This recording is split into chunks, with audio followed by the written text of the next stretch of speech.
જય શ્રી કૃષ્ણ, જય માતાજી, જય મુગલ. Good evening. યુવરાજ જડેજાનું એક એવું નવું નક્કોર પુસ્તક છે જેનું નામ છે મિલુંગા તુમ્હે ચાંદ બનકે. આ વાક્ય જ્યારે મેં સાંભળ્યું હતું ત્યારે મારા મનમાં ફક્ત એક જ વિચાર આવ્યો હતો કે હું મારા પપ્પાને મળવા ઈચ્છું છું અને એક મેં બારી ખોલી છે, એમાંથી જે ચાંદ દેખાય છે ને એ મારા ફાધર છે. આ એ રચના છે. Thank you. આ એ રચના છે જે મિલુંગા તુમ્હે ચાંદ બનકે. આવી મેં આખી પુસ્તક જ્યારે વાંચી, સ્ક્રિપ્ટ અમે જ્યારે લખવા માટે બેઠા ત્યારે, તો મને એવું થયું કે યુવરાજ માટે બધું જ ઓછું છે. આ કાર્યક્રમનું શુભારંભ કરતાં પહેલાં હું એવું ઈચ્છું છું કે કંઈક એવું કંઈક ગઉં કે જેનાથી અવિરત યુવરાજ જડેજાની કલમ વર્ષો સુધી આ રીતે ચાલતી જ રહે. એમની લખાયેલી છપાયેલી પુસ્તકો આપણા સુધી, આવનારી પેઢી સુધી હંમેશા પહોંચતી રહે એવી આશા સાથે કૃષ્ણ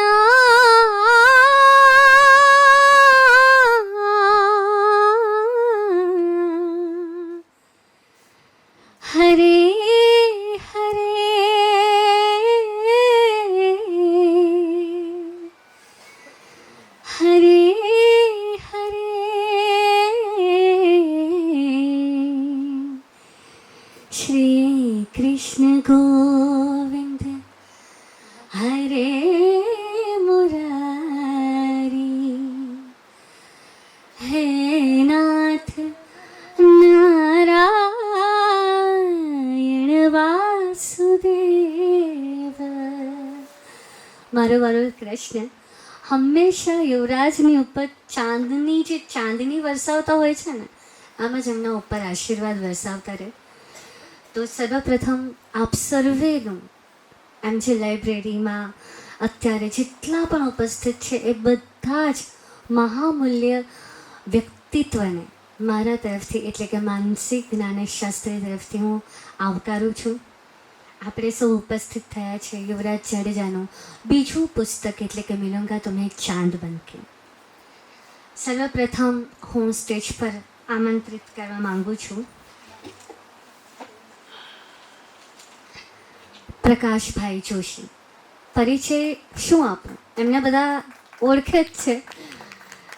એક્ટર છે, લેખક છે, કવિ છે, ડાયરેક્ટર છે, પ્રોડ્યુસર છે. અને સૌથી સરસ વાત કરું તો ગુજરાતી સિરિયલની રાસે રિક્ષાવાળીમાં પ્રખ્યાત મામાનું જે પાત્ર એમણે ભજવ્યું છે ને, એ એકદમ એવું કહેવાય ને અમુક પાત્રો બહુ અમર થઈ જાય. તો રાસે રિક્ષાવાળીમાં સરસ મજાનું મામાનું પાત્ર તો ભજવ્યું જ, પણ સાથે રઈસ ફિલ્મમાં શાહરૂખ ખાન સાથે પણ એમણે ખૂબ સરસ કામ કર્યું છે. એમને હું મિલૂંગા તુમ્હેં ચાંદ બનકે પુસ્તક આપીને સ્વાગત કરીશ.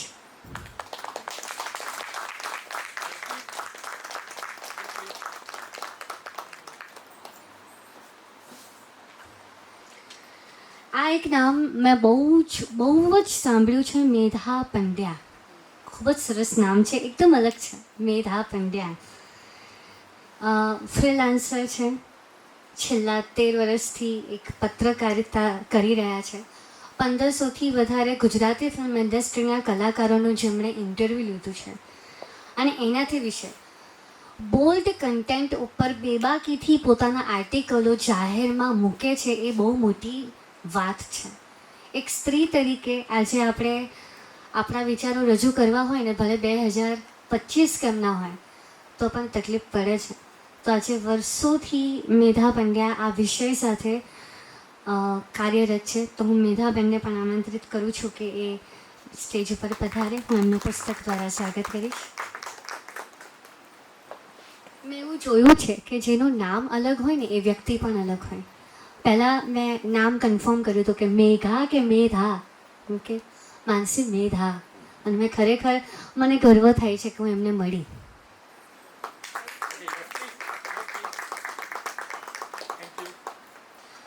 હવે જેનું નામ લઈશ ને એ મારે બહુ ઓછા મિત્ર છે. એક Yuvraj first and full and final મિત્ર કહેવાય તો યુવરાજ છે, પણ એના પછી પણ એક લિસ્ટ આવ્યું છે જેમાં નામ ઉમેરું છું ધનલક્ષ્મી ત્રિવેદી. મેં નામની વાત કરી ને કે જેના નામમાં ધન છે, લક્ષ્મી છે, એ વ્યક્તિ કેવી હશે? એવું કહી શકાય કે ગુજરાતી ફિલ્મ ઇન્ડસ્ટ્રીમાં એવો કોઈ કલાકાર નથી, એવો કોઈ ડાયરેક્ટર, પ્રોડ્યુસર, સ્પોર્ટમેન, એ લોકોની ભાષામાં શું કહેવાય, લાઇટમેન, કોઈ પણ એવો કોઈ વ્યક્તિ નથી જે ધનલક્ષ્મી ત્રિવેદીને ન ઓળખે. અને બધા એમને છે ને પ્રેમથી ધનનો કહે છે. આ ધનનો એવી વ્યક્તિ છે કે જેને વગર સ્વાર્થે એમણે સેવાભાવી કાર્યો પણ કર્યા છે. અને આપણને કેવું, આમ એક દાન કરો ને તો ફોટો પાડીશું, એવા અઢળક કાર્યો કર્યા છે જેના વિશે કદાચ હું જાણું ને તો મને એમ થાય કે તમે ફેસબુક પર મૂકો ને ધનબેન તો લોકો વધારે પ્રેરિત થાય. તો એમના એવો વાક્યો હોય છે કે એક હાથે કરવાનું અને એ જ હાથે ભૂલી જવાનું. આપણે સારું કાર્ય કરીએ છીએ અને ગણવાની જરૂર નથી. અને હંમેશા એક મોઢા પર સ્મિત હોય છે. આજે કેટલા વર્ષો થયા, એવા કોઈ વ્યક્તિ નથી જે ધનલક્ષ્મી ત્રિવેદીને ઓળખતો નહીં હોય. અને એનાથી સરસ હું એક વાત કરીશ કે એક જ્યારે મેં એમનું ઇન્ટરવ્યૂ લીધું હતું તો એમના પર્સમાં જે ફિલ્મ બની રહી હતી એની મેઇન પેનડ્રાઇવ્સ પણ લોકો એટલો વિશ્વાસ કરીને એમને સોંપ્યા છે. આ એ ધનલક્ષ્મી ત્રિવેદી છે. એમને હું આમંત્રિત કરીશ કે સ્ટેજ ઉપર આવે.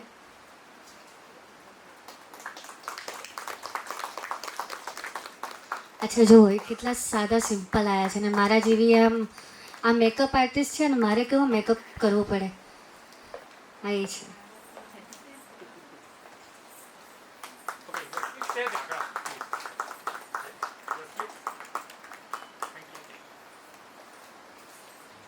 પરિચય એમને શું આપીએ કે જે બીજાના કાર્યને, બીજાના ધંધાઓને એક ઓળખ આપે, એક પ્રકાશ પડે.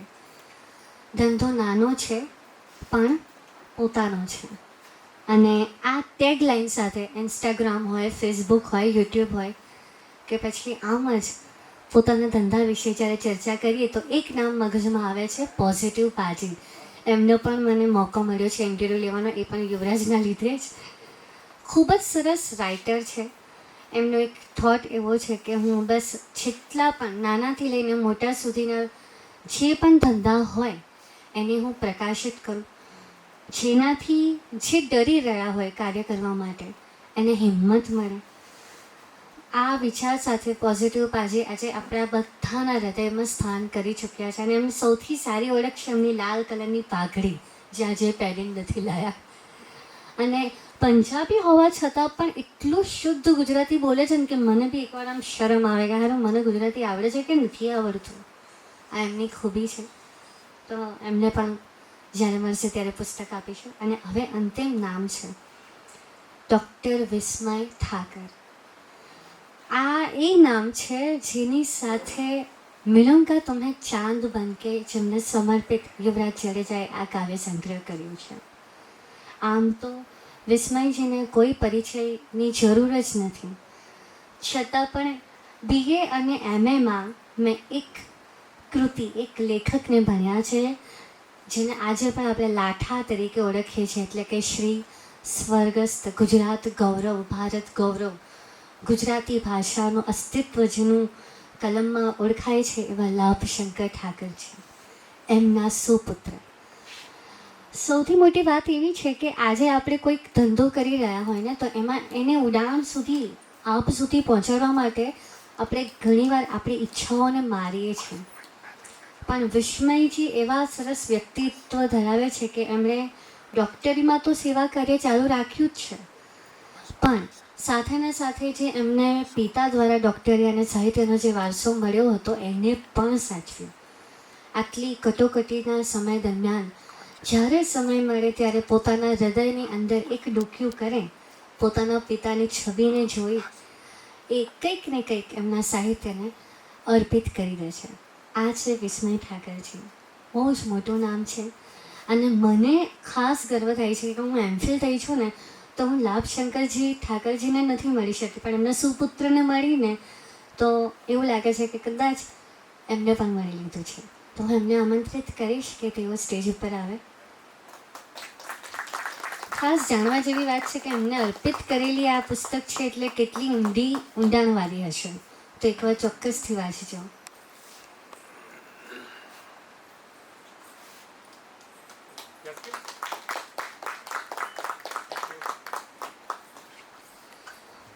અમે ગુજરાતી પુસ્તકમાં અને MA BAમાં લાભશંકર ઠાકરજીનો ફોટો જોયો હતો, તો મને એવું કોપી પેસ્ટ થયું હોય ને એવું લાગે છે કે બિલકુલ લાભશંકરજી આમ મતલબ એમનું આખું રૂપ આમનામાં આવી ગયું છે એવું લાગ્યું મને. અને હવે હું બોલાવીશ જેના લીધે આ બધું આખું સરસ ઉજાણી થઈ જાય છે સાહિત્યની, યુવરાજ જડેજા. યુવરાજ વિશે એમ તો મેં ઘણીવાર મારી પોસ્ટ કે બધામાં મેં કીધું જ છે, છતાંય બોલવાનો મોકો મળે તો મારા જેવી બોલકણી વ્યક્તિ ના બોલે ને એ ચાલે નહીં. યુવરાજ એક એવો મિત્ર મારો બન્યો જેણે મારી કમી, મારી ખૂબી બધી વસ્તુ સાથે મને મિત્ર તરીકે સ્વીકારી. હું લડું અને સૌથી ખાસ વસ્તુ જે હું બોલતી હું છું, મારા હસબન્ડ જ્ઞાનેશ શાસ્ત્રી કહેતા હોય છે કે તમે છે ને ઉત્તર પૂર્વ પશ્ચિમ નથી, તમે પૂર્વ અને દક્ષિણ છો, તો પણ તમારી મિત્રતા ઘણી સારી છે. બીજું કહીશ કે મને જ્યારે જીવનમાં ક્યાંક તકલીફ પડી હોય ને હું આમ કૃષ્ણ સામે આમ જોઉં ઉપર કે ભગવાન હવે આનો રસ્તો તું કંઈક કાઢ, તો અનાયાસે યુવરાજ જડેજાનો કોલ આવ્યો હોય.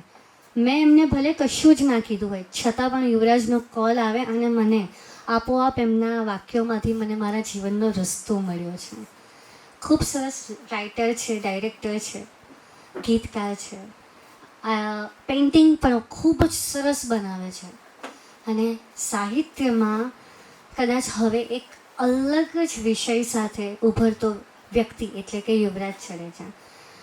હું એમને સ્ટેજ પર આમંત્રિત કરીશ કે એમનું જ પુસ્તક એમને હું આપું.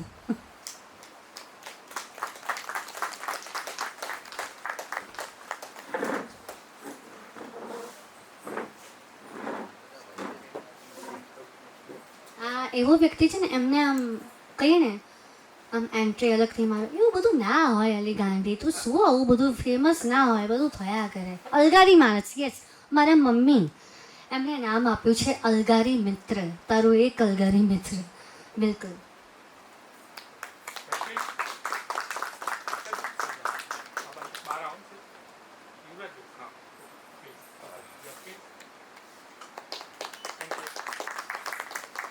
બીજી એક ખાસ વાત કહીશ.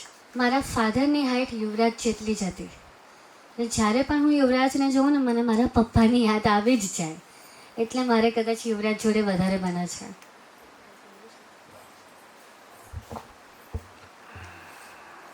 હા, શું બોલું ખબર નથી પડતી. એટલા ખાસ મહેમાનો આવ્યા છે.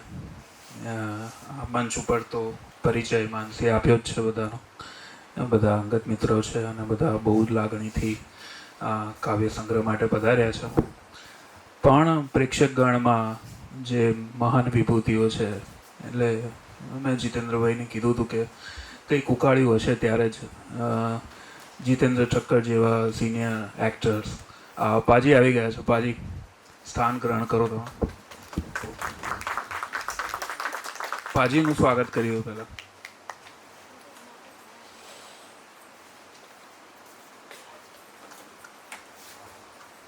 આ ચહેરો છે ને હંમેશા હસતો જ રહે છે. પોઝિટિવ એટલા માટે નથી કે એ ધંધાને આપે છે, એમની અંદર પણ ખૂબ પોઝિટિવિટી છે.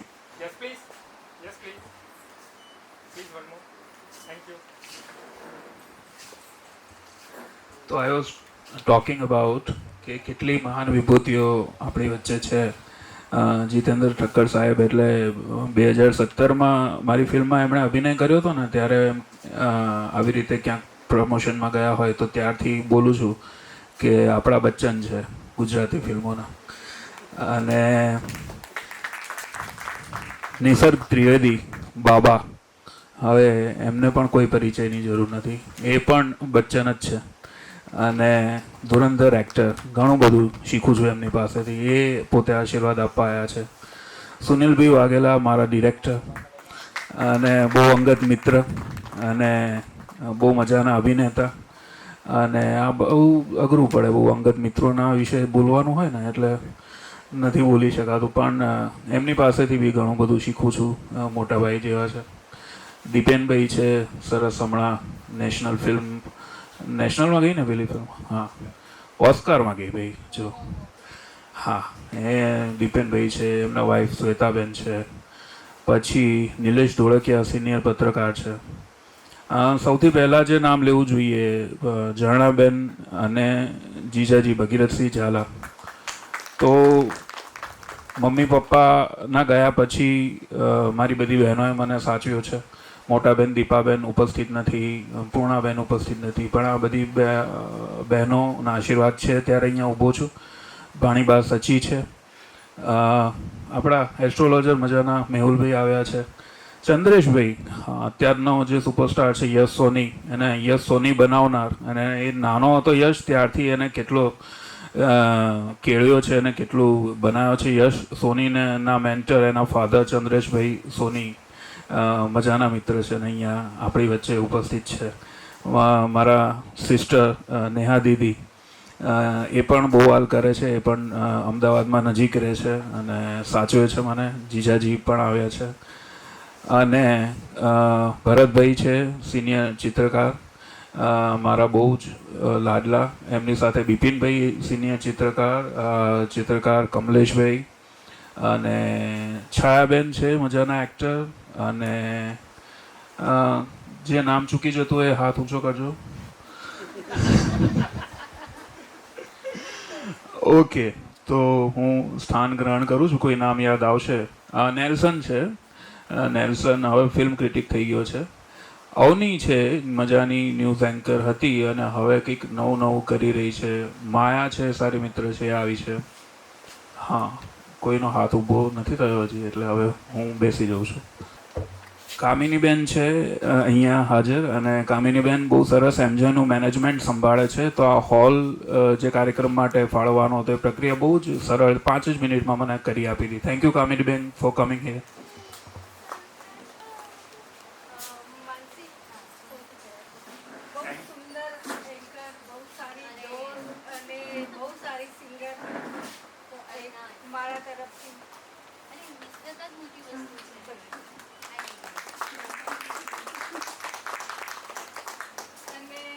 હમણાં ટૂંક સમયમાં જ ભાઈની બર્થડે બી ગઈ અને સાથે સાથે એક આ નવી વસ્તુ છે કે બુક લોન્ચિંગ. તો આજે એનો લાવો લઈ લીધો બંને સાથે. ભાઈ માટે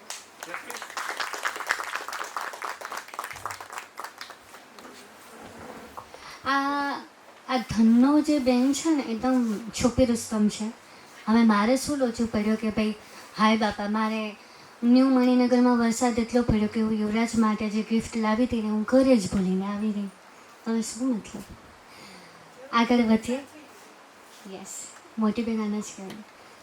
હવે હું મંચ ઉપર જેટલા પણ આપણા મુખ્ય મહેમાનો છે એમને વિનંતી કરીશ કે યુવરાજ જાડેજાનું આજે મિલુંગા તુમ્હે ચાંદ બન કે પુસ્તક છે એનું પુસ્તક વિમોચન કરીને જાહેર જનતા માટે આપણે પ્રસ્તુત કરીએ.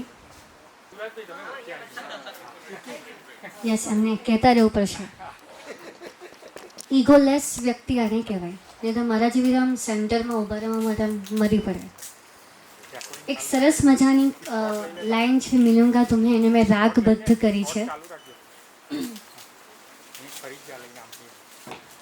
मिलूंगा तुम्हें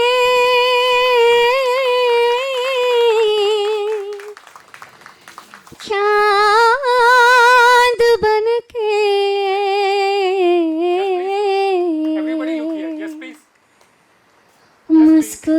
मुस्कुराता हुआ ख्वाब बन के. અમારા બધા તરફથી યુવરાજને ખૂબ ખૂબ અભિનંદન કે આમ જ દરેક ફિલ્મ જેટલા પુસ્તકો અમે રિલીઝ કર્યા છે એ પણ આ ઘડીમાં એક ઓર ફૂલ જોડાય અને મિલુંગા એટલું સુપ્રસિદ્ધ થાય કે લોકોના મન પર આ લાઈન હંમેશા કાવ્ય આવતું જ રહે. જેમને આ પુસ્તક ડેડિકેટ કર્યું છે એ વ્યક્તિ વિશે જાણવું બહુ જ મને અને આપ સર્વને પણ ઉત્સુકતા હશે. જ્યારે પહેલું પુસ્તક કાવ્ય સંગ્રહ મેં વહી લડકા હું જ્યારે યુવરાજે પ્રસ્તુત કર્યું હતું ત્યારે હિતેન કુમાર માટે અમને ડેડિકેટ કર્યું હતું.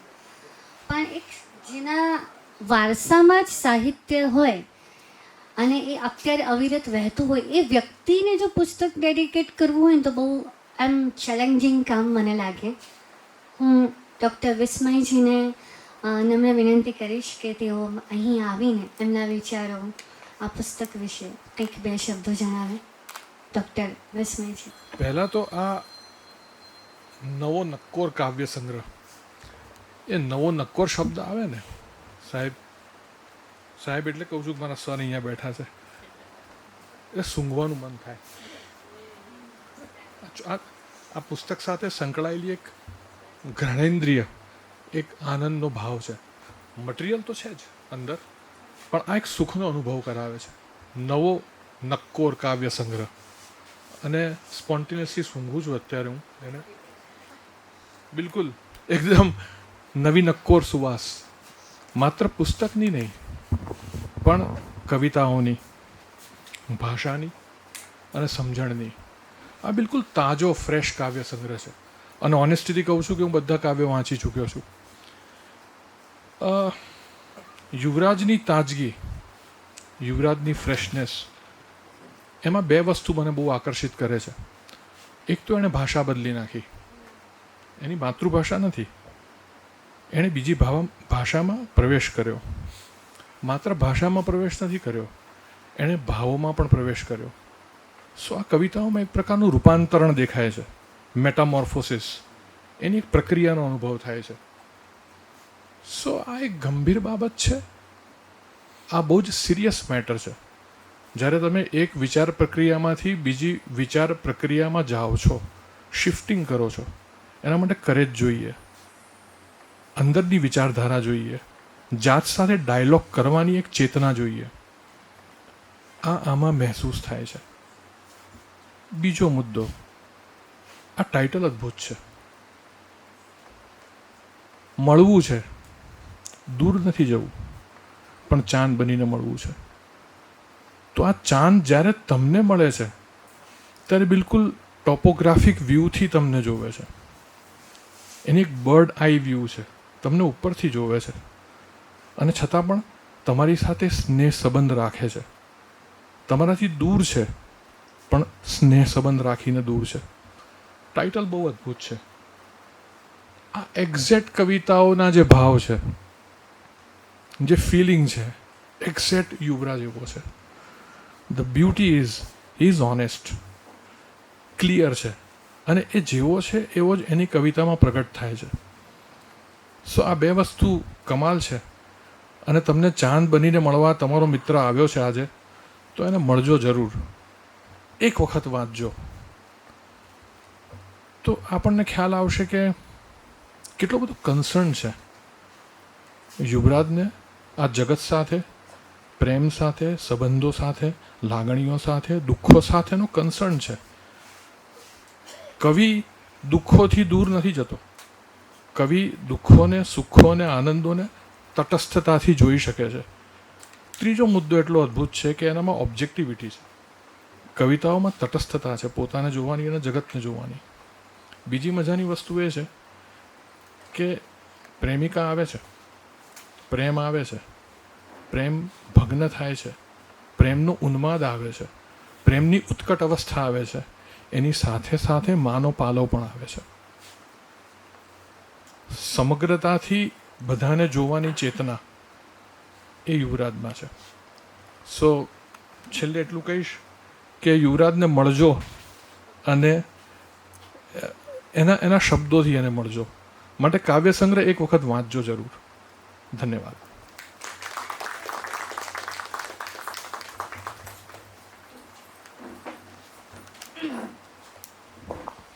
સરે ખૂબ બહુ સાચી વાત કરી કે યુવરાજને મળવું હોય તો એમના કાવ્યો તરફ જવું પડે. ગુજરાતી ભાષાને છોડીને હિન્દીમાં પ્રવેશ કરવો એ પણ એક બહુ મોટી વાત છે.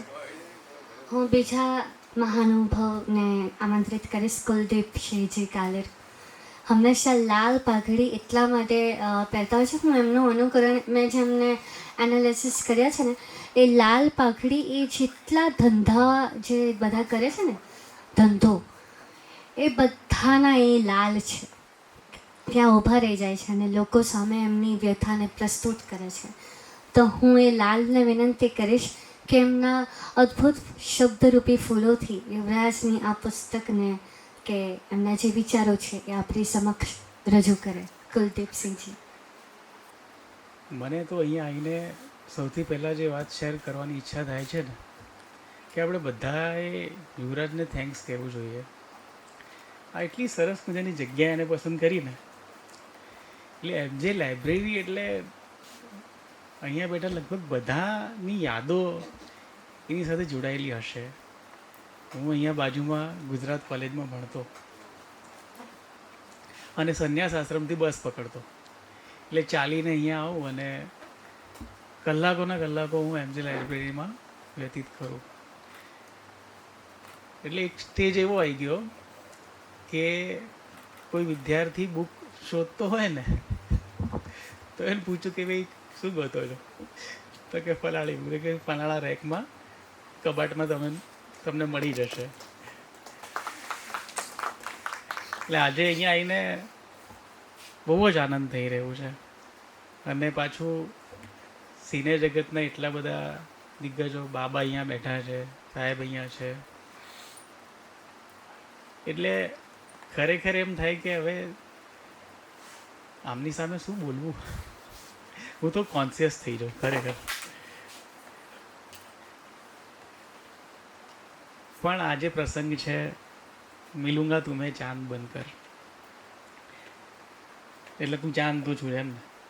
એટલે જાતે જ એણે જાહેરાત તો કરી દીધી કે ભાઈ ચાંદ તો આપણે છીએ.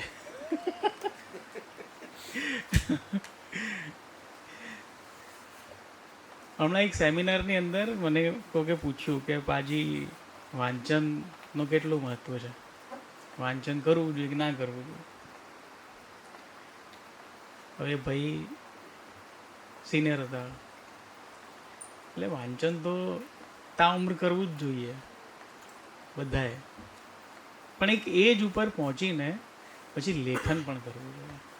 કોઈ બી વ્યક્તિ કોઈ કામ કરતું હોય અને કોઈ વ્યક્તિ કોઈ કામ ન કરતો હોય, તમે 10 વર્ષ સુધી 5 વર્ષ સુધી તમે જીવનમાં દરેક વ્યક્તિ કંઈક કામ કરે છે, કંઈક પ્રોફેશનમાં હોય છે, અને જે વ્યક્તિ કશું નથી કરતો એ કશું ન કરવામાં નિષ્ણાત થઈ ગયો હોય છે.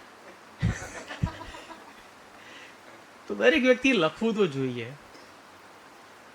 એટલે પછી મેં સાહેબને કીધું કે સાહેબ હવે લખો તમે, તમારી વાંચન કરવાની ઉંમર તો હંમેશા રહેશે, પણ લખવાની શરૂઆત કરો. અને જે યુવરાજે જે લખવાની શરૂઆત કરી છે, એણે ઉપન્યાસો લખ્યા, છાપામાં એણે લખ્યું. હું એને ઓળખું 15-17 વર્ષ પહેલાં દિવ્ય ભાસ્કરમાં એક કોલમ શરૂ કરવી હતી, અને પ્રથમ વખત મારી મુલાકાત થઈ યુવરાજ સાથે. ખૂબ જ સરસ એની કલમ એમ. અને ફિલ્મ ઉપર તો અદ્ભુત લખે, ફિલ્મો ઉપર તો તમે લખાવડાવી લો એની પાસે. અને પછી રાત્રે 12 વાગે 1 વાગે ચા પીવાની ઈચ્છા થાય તો યુવરાજ મને યાદ આવે કે ચલો ભાઈ આપણે ચા પીવા જવું છે. એનું ભાઈની તાસીર પાછું કે મને તો રિક્ષામાં આવવું પડશે. હવે એ તો અદ્ભુત રહસ્ય છે, 2 વ્હીલર તો ના ચલાવે. યુવરાજ ઉપર તો પુસ્તક ફિલ્મ બની જાય ને એવો આ વ્યક્તિ છે. કવિ હોવું એટલે આમ કવિ હોવું એટલે શું? કવિ હોવું એટલે શું? કવિ જેના ભીતર મહેફિલ થમતી નથી, કવિ જેના ભીતર મહેફિલ થમતી નથી, કવિ જેને બહાર કોઈ સમજતું નથી, કવિ જેને લોકો કહેતા તારી પાસે તો ફક્ત વાતો છે, પણ અંદર ખાને જાણતા કે એ સાચો છે. કવિની દરેક વાતે લોકો વાહ વાહ કહેતા, અને પેલો થાકી જતો 1 BHK ના હપ્તા ભરતા. કવિ તો શું પાજી કવિ હોવું શ્રાપ છે? ના, એ સરસ્વતીનો દીકરો છે, એ સાહિત્યનો બાપ છે. કવિ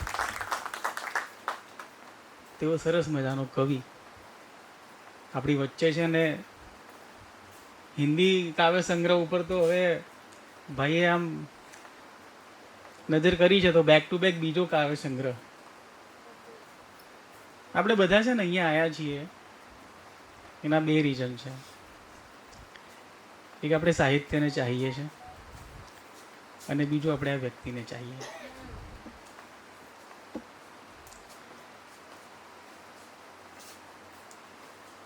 મારે 2023માં મારા એક પુસ્તકનું વિમોચન હતું.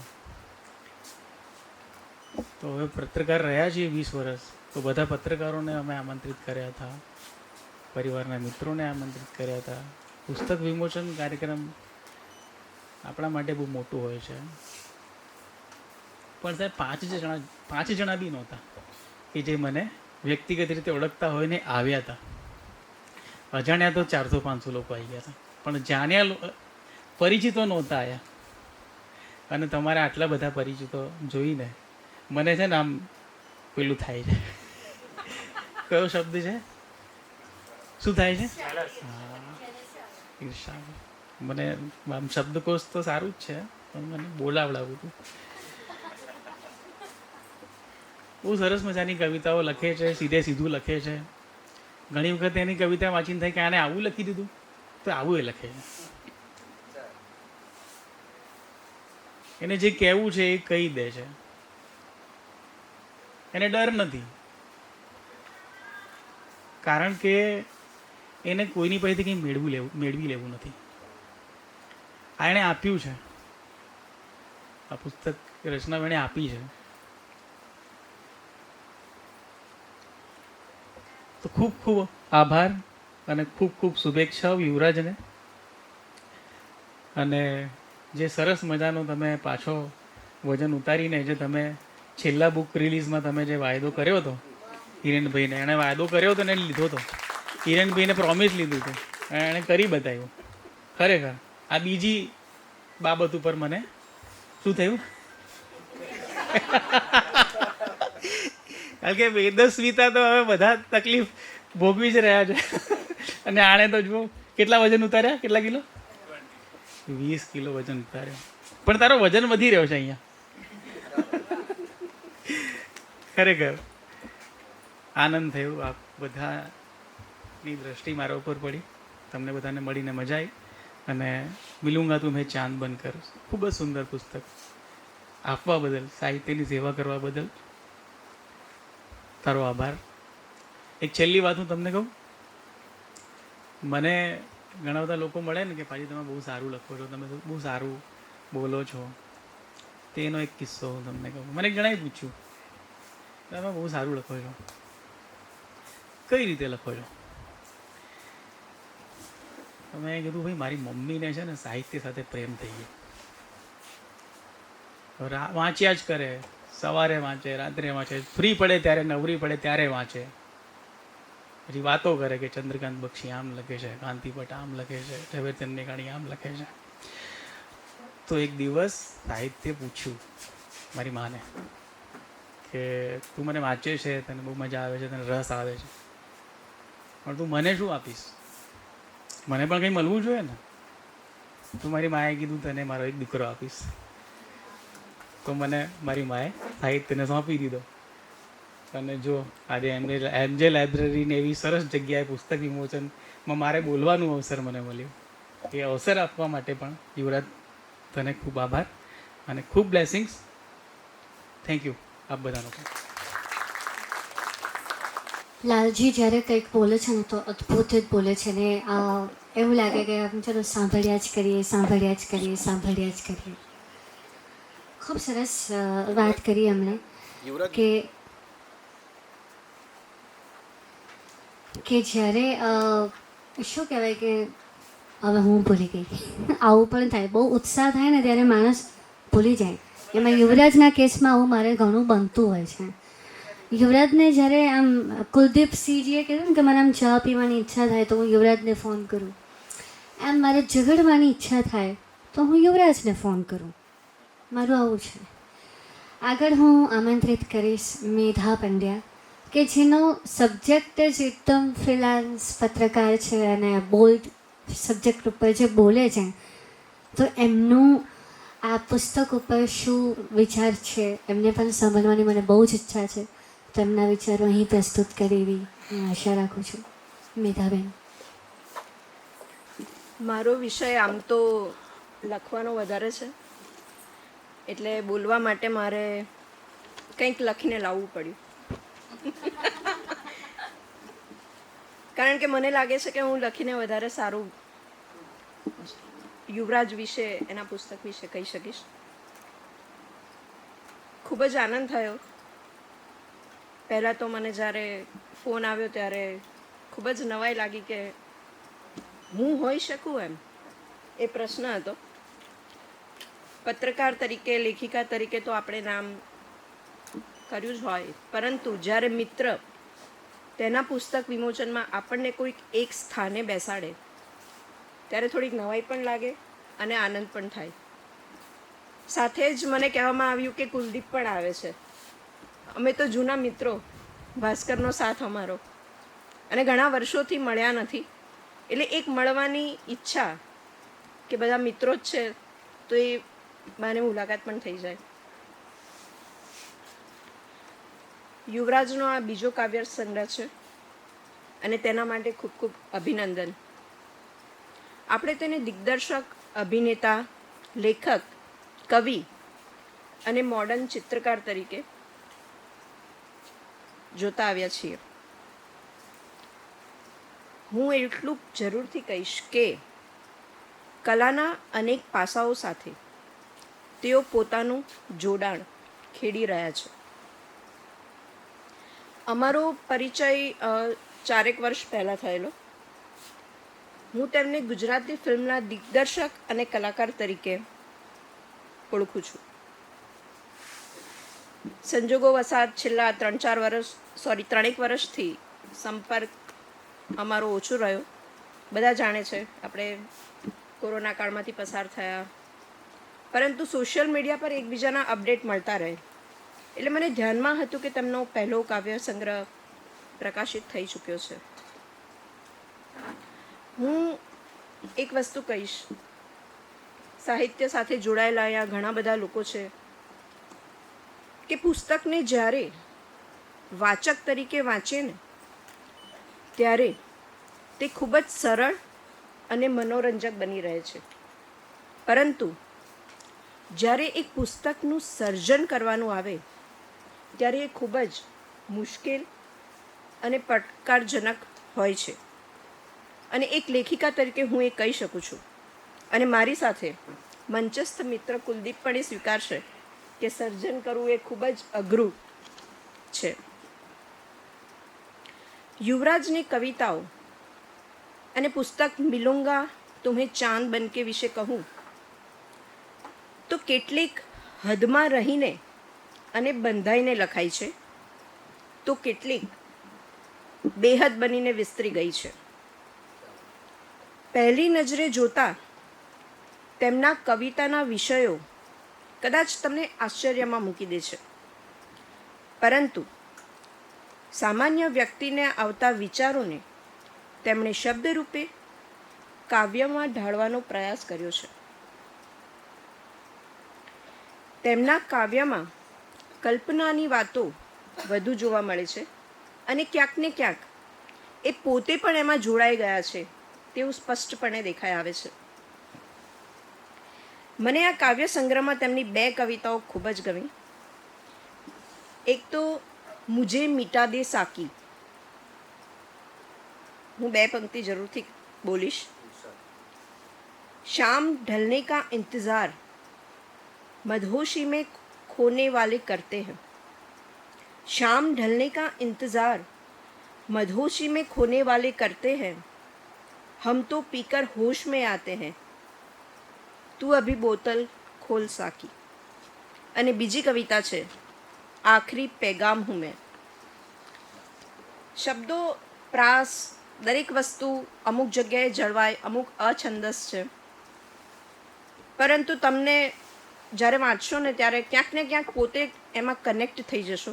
એ ફિલિંગ તમને જરૂરથી આવશે. યુવરાજને શુભેચ્છા આપીશ કે આ જ રીતે લખતા રહો. અને કહેવાય ને કે જ્યારે કવિતાઓ લખાતી હોય, ગઝલો લખાતી હોય, ત્યારે વ્યક્તિ વિચારો, શબ્દો એ બધું ખૂબ વિચારીને પ્રાસ મેળવીને ગોઠવીને લખતા હોય છે. પરંતુ એમણે જે લખ્યું છે ને એમાં એમ લાગે કે આ ઘટના ક્યાંક મારી સાથે થઈ છે. કોઈક એક સમયે મેં આ વિચાર કર્યો હતો કે હું એ વિચારમાંથી પસાર થયો હતો. એટલે ઓરિજિનાલિટી પણ એમાં ક્યાંક ને ક્યાંક દેખાય છે. લખતા રહું અને all the best. Thank you.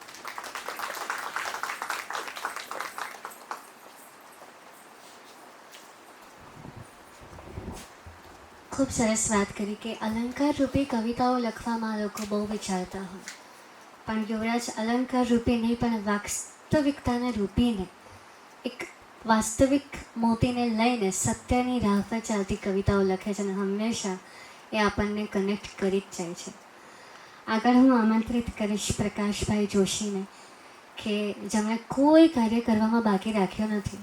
Direction હોય, પ્રોડ્યુસિંગ હોય કે પછી એક્ટર હોય, એમણે સમાજને બહુ નજીકથી જોયું હશે અને આગળ જોઈ રહ્યા છે. તો એમની પણ એક વાણી, વિચાર જાણવા છે કે આ પુસ્તકને લઈને પ્રકાશભાઈ શું વિચારી રહ્યા છે.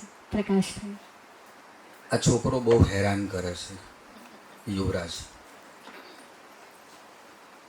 કેવી રીતે? રાતે તમને સરખી રીતે ઊંઘવા ના દે. પહેલાં વોટ્સઅપ કરે ને પછી ફોન કરે, પછી એમ કહે કે જુઓ એટલે આપણે જોઈએ, પછી વાંચીએ, પછી મૂળે તો અમે એક જ જ્ઞાતિના આમ, એટલે અભિનય કરીએ ને લખીએ ને, એટલે હું એના રવાડે ચડું કે ના આમાં આવું હોય, આમાં આવું હોય. અને એમ કરતાં કલાક 1.5 કલાક પણ થાય ને ક્યારેક સવાર પણ પડે. સાહેબ, સાંજ નમી પડે અને સવાર ઉગે ત્યાં સુધીની આખી ઘટનાઓ જે બને ત્યારે આપણને મિલુંગા તુમ્હે ચાંદ બનકે એવું કાવ્ય સંગ્રહ મળે, બાકી ના મળે. આ રાતોના ઉજાગરાઓનું કાવ્ય સંગ્રહ છે, આ બળબળતી વેદનાઓનું કાવ્ય સંગ્રહ છે, આ વ્યથાઓનું કાવ્ય સંગ્રહ છે, આ સમજણનું કાવ્ય સંગ્રહ છે, આ પ્રેમનું કાવ્ય સંગ્રહ છે, આ સંવેદનાઓથી સંવેદનાઓ સંવેદાય એનું કાવ્ય સંગ્રહ છે. અને બધામાં બધા જ આ આપ્તજનો, સ્નેહીજનો, મિત્રો અહીંયા પધાર્યા છો, એ બધાને અહીંયા ભેગા કરે ને ત્યારે આવો સુંદર સુયોગ પ્રાપ્ત થાય. 2 પ્રકારના કાર્યક્રમ હોય, દિવ્ય હોય અને ભવ્ય હોય. પણ હું હંમેશા એવું કહું છું કે જે કાર્યક્રમ દિવ્ય હોય ને એ હંમેશા ભવ્ય જ હોય. એટલે અહીંયા સંખ્યાની જરૂર નથી, અહીંયા આવી દિવ્યતાઓની જરૂર છે. અને એવા દિવ્યતાના ઝગમગતા તારલાઓને, યુવરાજને થેન્ક યુ પહેલાં તો એના આ બીજા કાવ્ય સંગ્રહ માટે, અને ખાસ તો આ મંચસ્થ મહાનુભાવો અહીંયા મળ્યા એના માટે. અને ત્રીજું, અહીંયા બધા જ પરિચિત ચહેરાઓને ભેગા કર્યા. જીતુ દાદા છે, છાયાબેન છે, નિશુ દાદા આવીને ગયા, દીપેનભાઈ છે, સુતાભાભી છે, સુનિલભાઈ હમણાં ગયા, અમારા ફીટર સર છેલ્લે અહીંયા આવ્યા હમણાં, એટલે કાર્યક્રમ શરૂ થતાં પહેલાં આવી જ ગયા. એમના હાથ નીચે મેં અને યુવરાજ એક બહુ સરસ નાટક કર્યું હતું મધુરાઈનું, એકદમ તરત બધું યાદ આવી ગયું. એટલે આ બધા ચંદ્રેશભાઈ છે, એક યશ બહુ નાનો હતો ત્યારથી અમે કામ કરતા ને અમારી જોડે આવતા. થોડુંક ઇન્વર્ટેડ કોમામાં કાવ્ય સંગ્રહથી બહાર જઈને એટલે બોલવાનું મન થયું કે આવું સરસ માહોલ જે રચી આપે ને, અને આ બધા જ ચહેરાઓ જ્યારે ભેગા થાય ને ત્યારે અંદરથી કવિતાઓ ફૂટે છે. કવિતા એમને એમ નથી ફૂટતી હોતી, આવા મિત્રો ભેગા થાય ત્યારે ફૂટે. સ્વર્ગસ્થ મીના કુમારીજી એક બહુ સરસ વાત કરેલી, મેં પહેલાં કાવ્ય સંગ્રહમાં કહી હતી કે નહોતી કહી મને ખબર નથી, પણ આબ લાપા કોઈ દશ્ત में आया तो होगा, आब लापा जिसके पैरों में छाले पड़े हैं, और दश्त का मतलब जंगल. आब लापा कोई दश्त में आया तो होगा, वरना आंधी में दिया किसने जलाया होगा. આવો દીવો સળગાવ્યો છે યુવરાજે આ બધાને ભેગા કરીને, અને આવો સરસ મજાનો કાવ્ય સંગ્રહ આપીને. અને આવો મિત્ર છે એટલે મીના કુમારીજીનું શેર યાદ કરીને વિષય ઉપર જાઉં છું कि मसरत पे रिवाजों का सख्त पहरा है, न जाने कौन सी उम्मीद पे दिल ठहरा है. मसरत पे रिवाजों का सख्त पहरा है, न जाने कौन सी उम्मीद पे दिल ठहरा है. तुम्हारे आंखों में छलकते हुए इस गम की कसम, ए दोस्त दर्द का रिश्ता बहुत ही गहरा है. અને આવો દર્દનો સંબંધ હોય ને, આવી સંવેદનાઓનો સંબંધ હોય ત્યારે આવો કાવ્ય संग्रह प्रकट થાય. ये वही लड़का है जिसने मिलूंगा तुम्हें चांद बन के काव्य संग्रह बहुत चंद महीनों में हमारे सामने पेश किया है. ये वही लड़का है युवराज जाडेजा. 2 कविताओं मस्त मजानी હું વાંચીશ જે મને ગમી છે. કવિતાઓના બધું ઊભા થાય એટલે પછી શોધવામાં વાર લાગે હો. આમ તો ઘણી વખત એવું હોય કે ખબર હોય પાણા નંબર, પણ ખાલી આમ ફેંદે. અમારે એવું નથી. સાહેબ, કવિતા વાંચતા પહેલા સુમિત્રાનંદન પંતજી યાદ આવે, અને બીજા પોલ વાલેરી યાદ આવે. બંને જુદી જુદી ભાષામાં વાત કરી, પણ વાત એક જ કરી કે કવિતાનું રહસ્ય જ્યારે ખુલ્લું પડી જાય ને કવિતાની અંદર ને અંદર, ત્યારે કવિતા અડધી પડધી મરી જતી હોય છે. અને આ યુવરાજ એવો છે કે જેણે એકેય કવિતાને મરવા નથી દીધી. ખુલ્લી પડી ગઈ છે અંદર, પણ છેક સુધી અકબંધ રાખી છે. એટલે એ મને કવિ તરીકે બહુ વધારે વહાલો લાગ્યો છે. અને એ જ સંદર્ભમાં કેવું સરસ લખે. આપણું વ્યાકરણ છે, હિન્દીને પણ એની પોતાની શાસ્ત્રીયતા છે, ગુજરાતી ભાષાને પણ લખવાને એની પોતાની શાસ્ત્રીય છે. એના પોતાના, મારા કરતાં તો વિશ્વભાઈને વધારે ખબર પડે, કેમ કે લાભશંકર ઠાકર છે, બહુ જ મોટું નામ. અને એમનું લોહી જ્યારે અહીંયા બેઠું હોય ત્યારે એ વાત કેટલી અસ્થાને છે મને બહુ ખબર નથી, પણ કવિતા, એનું બંધારણ, એનો લય, એનો સૂર, એનો તાલ, એના પ્રાસ, એના રદીફ, કાફિયા, એની શાસ્ત્રીયતા. પણ આ યુવરાજ જ્યારે લખે અંદરથી ત્યારે આપોઆપ લયબદ્ધ આવે. પછી વિચારોનું સાતત્ય છેક સુધી જળવાય. ઘણી વખત એવું થાય એમ કે સોયથી શરૂઆત કરી હોય ને ઘણી વખત લખવાની, અને જ્યારે એનો અંત આવે ને ત્યારે ફુગ્ગો હોય ને બલૂન, ત્યાં અટકે. એટલે છેલ્લે આપણે સોયને ફુગ્ગામાં આમ ટોંચણું કરી અને પછી ફુગ્ગો ફોડી નાખવાનો, અર્થ વગરનું. એવું સહેજ પણ એણે એની કવિતામાં નથી થવા દીધું. વ્યવહારિક વ્યાકરણ પણ એણે કેટલું બધું જાળવ્યું છે. સાલા શબ્દો, બે અબે આ ઇધર આને. અને એણે માને પણ એવું કીધું, ભાઈબંધને સાલા કહ્યું, અને દોસ્તોને અને પ્રેમને, બધાને. અને એટલું સાહજિકતાથી એવા શબ્દો આવે કે આપણને તે વખતે ગમે. આપણે જોઈએ ઉદાહરણ તરીકે શીર્ષક પણ તમે જુઓ, કોઈ તો રોના શીખાઓ બે. બેનો પ્રયોગ એણે બહુ સરસ કર્યો છે. कोई तो रोने का कोर्स चलाओ बे, बड़ा हल्का महसूस होता होगा, हमें भी कोई सिखाओ बे. એણે એની પોતાની અંદરની વાત કેટલી સરસ શબ્દોમાં અને સરળતાથી કરી છે. એક લડકી દિલ તોડ કે ચલી ગઈ, फिर भी आंखें सूखी, उसको मनाना भी अधूरा लगता है बिना रोए. 4 आंसू अगर गिरते तो वो समझती शायद मेरे जज्बात. 4 आंसू अगर गिरते तो वो समझती शायद मेरे जज्बात. मेरे दिल को पत्थर समझ के हथौड़े से तोड़ के चली गई. प्रतीकात्मक बात है. इतनी बेरहमी से दिल नहीं तोड़ते, कोई तो उसको समझाओ बे. और जब तोड़ा ही है उसने तो उस बात पे कोई तो रोना सिखाओ बे.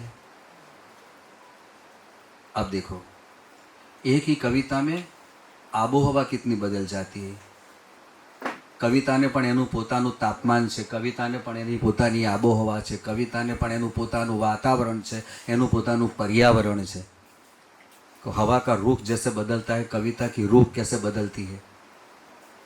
माँ की याद आए तब भी आंखें सूखी. अब माँ को कैसे पता चलेगा कि उसका बेटा उसके बिना कितना अधूरा है. कोई दिल तोड़ के चली जाती है ना, तब कवि को माँ याद आती है. माँ तो वैसे भी याद रहती है, अपने अंदर पनपती रहती है, अपनी दिलों की धड़कन होती है. लेकिन ख़ास तौर पर ज़िंदगी में कई कई जगह पर कुछ ऐसे पड़ाव आते हैं ना, तब माँ चरम सीमा पर जाकर हमें रुलाती है. वो माँ इतनी अधिक याद आती है उस वक्त, तो यहाँ पर तुरंत उनको माँ याद आ गई. माँ की याद आए तब भी आंखें सूखी. अब माँ को कैसे पता चलेगा कि उसका बेटा उसके बिना कितना अधूरा है. माँ की साड़ी में 4 आंसू गिरा पाता, दिल कितना हल्का हो जाता. माथे पे उसका हाथ महसूस हो जाता. ऐसे कैसे हो जा सकती है अपने बच्चे को छोड़ के. ए ईश्वर, तो माँ को वापस भेजना बे. अब भगवान ने बे केवू ने ए कवि सिवाय कोई नहीं ताकत नहीं. हाँ, हे ईश्वर, तो माँ को भेजना बे, और नहीं भेज सकता तो रोना ही सिखा देना बे. माँ नहीं घर भेज सकता तो रोना सिखा दे. तो इसका मतलब तो ये हुआ कि हमारा दुख, हमारा दर्द कितना अंदर पनपता होगा, અંદર કેટલો બધો ટ્રાફિક થઈ ગયો હશે કે એ રડી પણ નથી શકતો, એવી એણે ઈશ્વરને વિનંતી કરી છે. કેટલું બધું આ કવિતાઓમાં કેટલા ઊંડા જતા રહીએ ત્યારે આપણને ખબર પડે કે આ શું કવિતા છે યાર. બાકી તો બરાબર છે, આપણે વાંચીએ ઓકે, પણ એક દિલ તોડીને જાય ને પછી માં યાદ આવે ને પછી તરત ઈશ્વર યાદ આવે ને પછી આંસુ ના આવે એટલે ઈશ્વરને વિનંતી કરવાની કે રડવાનું તો શીખાડે યાર. આ કવિતા છે. અને આગળ કહે છે, कतई हल्के लोगों को भी मैंने रोके ज़्यादा हल्के होते देखा है. પછી એણે દુનિયાદારી જોઈ કે હા બધા કહે છે ને એમ કે ભાઈ રડી લઈએ એટલે હૃદય જરા હળવું થાય. अब यही बाकी है जीवन में कि मैं हल्के लोगों को भी ईर्ष्या करूं. देखा, साले झूठ मत का रो लेते हैं. अब साले शब्द का मतलब बहुत नजदीक होते हैं ना, तब हम साले ऐसा बोलते हैं, दोस्तों को बोलते हैं. तो फरियाद पण केवी मस्त रीते करे છે, साले झूठ मूठ का रो लेते हैं, यहाँ सचमुच का भी रोया नहीं जाता. क्या बात है. लोग झूठ मूठ का रो लेते हैं, यहाँ सच्चा आंसू भी नहीं गिर सकता. खुद को कस के 4 थप्पड़ लगाता हूँ, किसी भी फिर भी रोना नहीं आता. आ दुखनी चरम सीमा है कि खुद को कस के 4 थप्पड़ लगा लेता हूँ. પોતાની જાતને જ પોતે 4 થપ્પડ મારે છે. આ થપ્પડ હાથની નથી હોતી, આ થપ્પડ સંવેદનાઓની હોય છે, લાગણીઓની હોય છે, પોતાની જાત સાથેના દ્વંદ્વ યુદ્ધની હોય છે. એને જે નથી મળ્યું એ પામવાની ખેવનામાંથી જે એકલી એકલી રડતી અને ક્યાં ખૂણે ખાંચરે પડેલી પેલી વ્યથાઓ છે ને, એને પકડીને 4 થપ્પડ મારવાની વાત છે. और फिर भी रोना नहीं आता. बिना रोए हार्ट अटैक आ जाएगा. फिर डॉक्टर दिल में नली लगाएगा. कविता का अंतिम चरण देखिए साहब. बिना रोए हार्ट अटैक आ जाएगा, फिर डॉक्टर दिल में नली लगाएगा. अबे ओ डॉक्टर, उससे अच्छा अभी तुम मेरी आंखों में रोने वाली नली लगाओ बे. એના કરતાં તો મારી આંખમાં તું રડવાની નળીઓ લગાવી દે ને, તો મને બાયપાસ જ ના કરાવવું પડે. બાપુભાઈ ગઢવી યાદ આવે કે પૂરપાટ નદી ને તરાપામાં હેમખેમ. પૂરપાટ નદી, 4 ચોપડી ભણેલો માણસ સાહેબ. પૂરપાટ નદી ને તરાપામાં હેમખેમ, આ આંસુ એ ધોરિયા અને આંખો એ ડેમ. આપણી આંખો ડેમ જેવી છે, એવી આની ડેમ જેવી આંખો છે. અને એના આંસુ આવે ને ત્યારે 2-3 ના આવે, એ ધોરિયાની જેમ વહેતા હોય.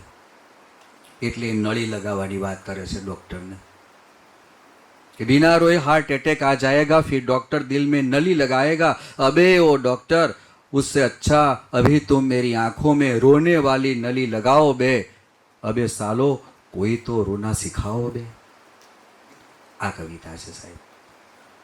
એટલે કવિતાની જે આ મજા છે એનું એક શીર્ષક છે, ઇસે તુમ કચરે મેં ફેંક દો. તો કવિતામાં ઘણી વખતે આપણને ગદ્યની થોડીક વાત આવે ને ત્યારે એમ થાય.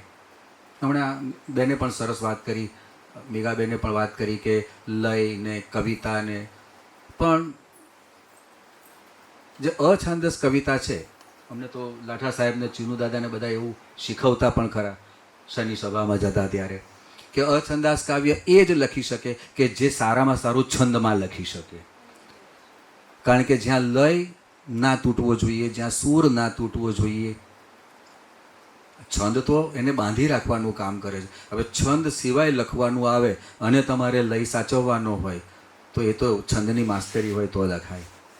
કાં તો પછી અંદરથી કવિતા એના સહજ ભાવે આવતી હોય તો લખાય. એવી આ એક કવિતા. जैसे फेंका जाता है केले के छिलके को, जैसे फेंका जाता है यूज किए हुए कंडम को, वैसे ही तूने मेरी फीलिंग्स को बेमोल बेकीमती बिन जरूरी निकाल कर बाहर करने की चीज का दर्जा देकर कहा, इसे तुम कचरे में फेंक दो. વાત કેળાની છાલથી માંડીને કેટલા નાની નાની બાબતો આપણને એમ થાય કવિતામાં આવા પ્રતીકો આવે. હા આવે. તમે કીટ, શેલી, બોદલેર, બાયરન, માલાર્મે, વાલેરી, રિલ્કે, મિખાઇલ, મિલ્ટન, કોઈને પણ જોઈ લો, આ બધાની કવિતાઓમાં આવા નાના નાના પ્રતીકો બહુ જ આવ્યા છે. આની પાસે આવા બધા કવિઓના પ્રતીકો તો છે, હું સરખામણી નથી કરતો, પણ તરત જ આપણને બધી કવિતાઓ યાદ આવે, પ્રતીકો યાદ કરીએ એટલે. છાયાવાદી કવિતાઓ પણ આપણને યાદ આવે. પ્રેમચંદ એમની કહાનીમાં આમ છે ક્લાઇમેક્સ પર લઈ જાય અને બરાબર આપણને એમ થઈ જાય, આંખો ભરાઈ જાય એમ કે વાહ, આમ આગળ 4 લીટી ચાલે ને ત્યાં આપણને એમ થાય કે આપણે રડી પડીશું, ત્યાં જ આપણને અટકાવી દે. આવી રીતે યુવરાજની કવિતા આપણને એકદમ ક્લાઇમેક્સ પર લઈ જાય પછી અટકાવી દે. આવું જીતુ દાદા, નિશુ દાદા ને સુનિલભાઈ ને બીજા બધા અમારા યુવરાજ પોતે પણ,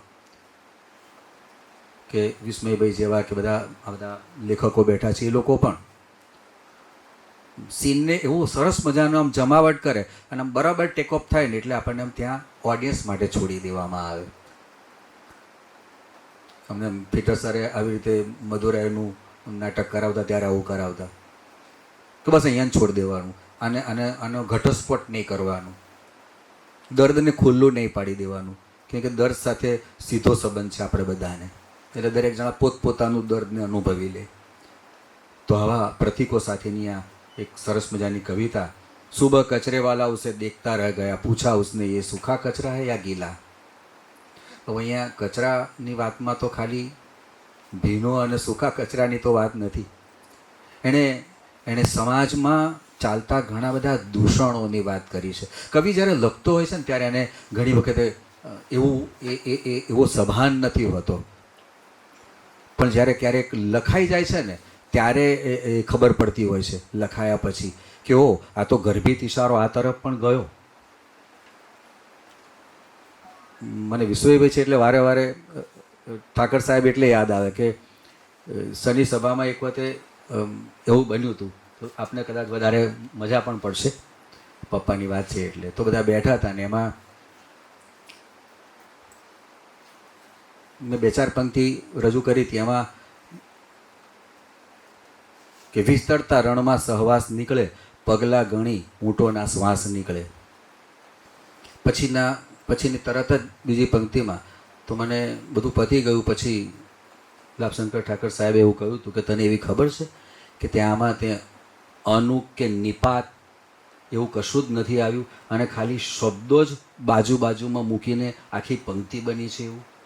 તો ત્યારે મને એવી ખબર નહોતી કે આવી કમાલ થઈ છે. તો હું આપને જરા શેર કરું કે વિસ્તરતા રણમાં સહવાસ નીકળે, પગલા ગણી ઊંટોના શ્વાસ નીકળે, એથી વધારે બીજું શું બની શકે. એથી આમાં કશું જ નથી વચ્ચે.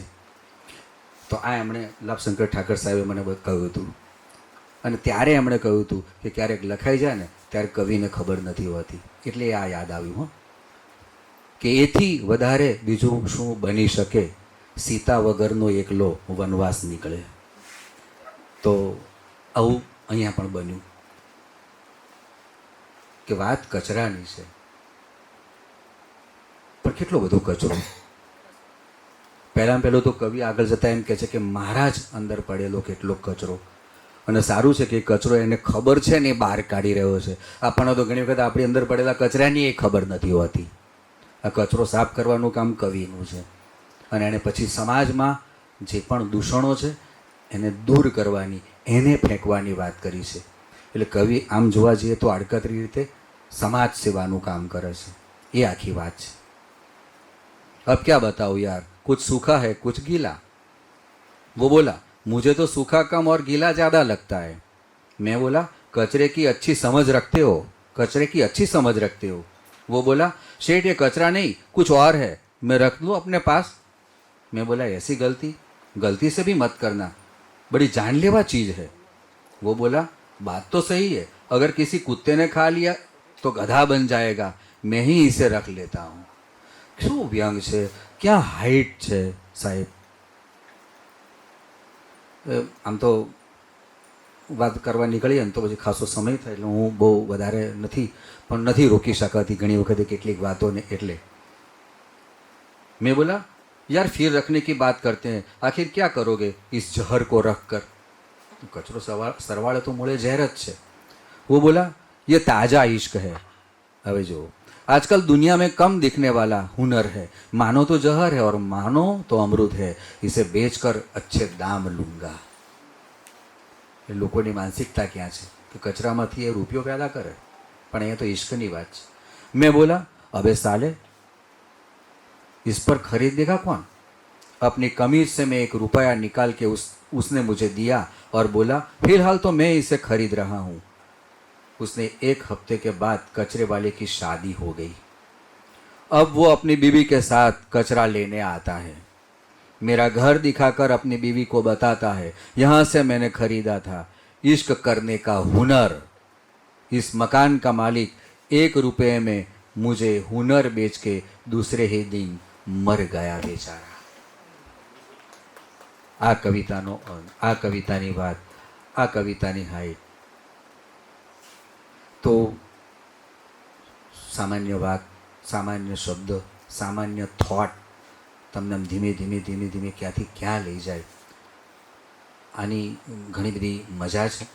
2-3 વાત કરીને બેસીશ.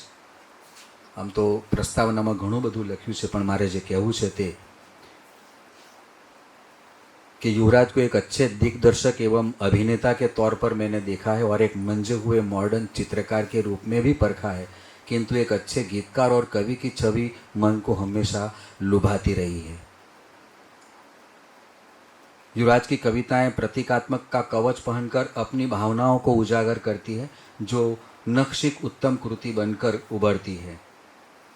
કેટલાક ઉદાહરણો હો, મજા પડે એવા. जैसे सड़क पे बैठे कुत्ते सा होता है ये इश्क.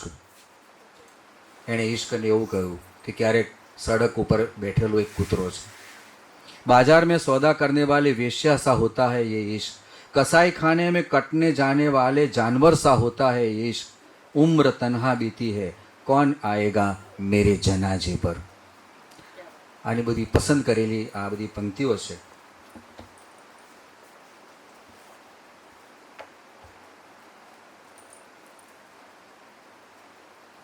उनके पूरे काव्य संग्रह में 2-4 कविताएं कहीं कहीं लड़ खड़ाती है, ऐसा हमें लगता है, लेकिन ऐसा नहीं है.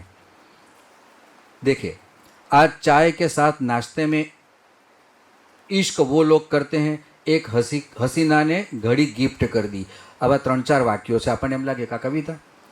कभी कभी अपने एकांकीपन की शिकायत का या फिर खुद को गुनहगार बताने की साजिश के अंतरंग में काव्य अभिव्यंजना प्रारंभ से क्लिष्ट लगती है. जैसे मैंने 3 लाइन अभी पढ़ी. अब देखो आगे, जैसे फेंका जाता है केले के छिलके वाली. लेकिन आगे चलकर कविता का रुख बदल जाता है. तुम्हारा और मेरा, मैं तो शिकार होने आया था, मैं लहू लुहान होता और तुम मजा लेती. तुम्हारा और मेरा लहू मिलकर लाल रंग के कई सूरज उगाते और उफ वो राते. તારું અને મારું લોહી ભેગું થઈને લાલ તો થયું અને કેટલાય સૂરજને એણે ઉગાડ્યા છે, પ્રગટાવ્યા છે. પણ પછી એમ કહે છે ઉફ વો રાતે. અને પછી રાત એટલે શું? એ તમે જુઓ કે એની કવિતાની જે શૈલી છે અથવા એની પંક્તિઓમાં તાકાત કેટલી છે કે તુમ્હારા ઓર મેરા લહુ મિલકર લાલ રંગ કે કઈ સૂરજ ઉગાતે. બેનું લોહી ભેગું થઈને એક લાલ રંગનો સૂરજ ઉગાડે અને પછી રાત કેવી. ये जादुई करिश्मा है, दर्द को अपनी चरम सीमा पर ले जाकर छोड़ देना. इसके बावजूद उनकी कविताओं का एक करिश्मा ये भी है. कहाँ पर देखो, बड़ा सेक्सी लग रहा है आज मेरा हाथ, એવું એક જગ્યાએ લખ્યું છે. હવે તમે જોજો આગળ, रोमांस से भरी ये पंक्ति तुरंत दूसरी पंक्ति में जाते जाते प्रेम से हरी भरी हो जाती है. मैंने उस पे अपने प्यार के नाम की मेहंदी लगाई है. એટલે સેક્સમાંથી સીધો પ્યારની વાતો કરે, એની મહેંદી લગાડે. मैंने उस पे अपने प्यार के नाम की मेहंदी लगाई है. किन्नरों के पैर छूकर उसे पाने का आशीर्वाद मांगा है. मेरे अंदर पुरुष और स्त्री दोनों बसते हैं. मेरे अंदर पुरुष और स्त्री दोनों बसते हैं. जिस्म के पसीने की हर बूंद पुरुष बनकर टपक कर संभोग करती है मेरे उस अस्तित्व के साथ. तो અહીંયા પોતાનું અસ્તિત્વ, સ્ત્રી અને પુરુષ વચ્ચેનો અદ્વૈત ભાવ અને પછી મળતી અથવા તો જ્યાં મળે છે તેવી સંવેદનાઓને અડકવાનો એક નમ્ર પ્રયાસ, એવી આખી વાત એ કંઈક આવી જુદી રીતે લઈને આવે છે. નૂતન પ્રયોગ છે એની કવિતાઓમાં, એટલે જ એ નવો કવિ છે ને એટલે જ આ નવો નક્કોર કાવ્ય સંગ્રહ આપણે કહી શકીએ. અને છેલ્લે अतः युवराज की कविताओं में प्रेम की तलाश है, विरह की तड़प है और अधूरापन की कशिश के साथ परोक्ष रूप में रस्म रिवाज पर नाराजगी और आक्रोश भी है. मन को बहलाने का तरीका वो जरूर ढूंढते हैं, पर बहुत कुछ छूट जाने का या तो पाने का एक दर्द पनपता हुआ नजर आता है. उनकी प्रत्येक रचनाओं में कहीं न कहीं 2-4 पंक्तियाँ रेशम के धागे से बुनी हुई मोती की तरह नजर आती है. Thank you Yuvraj, and thanks to all.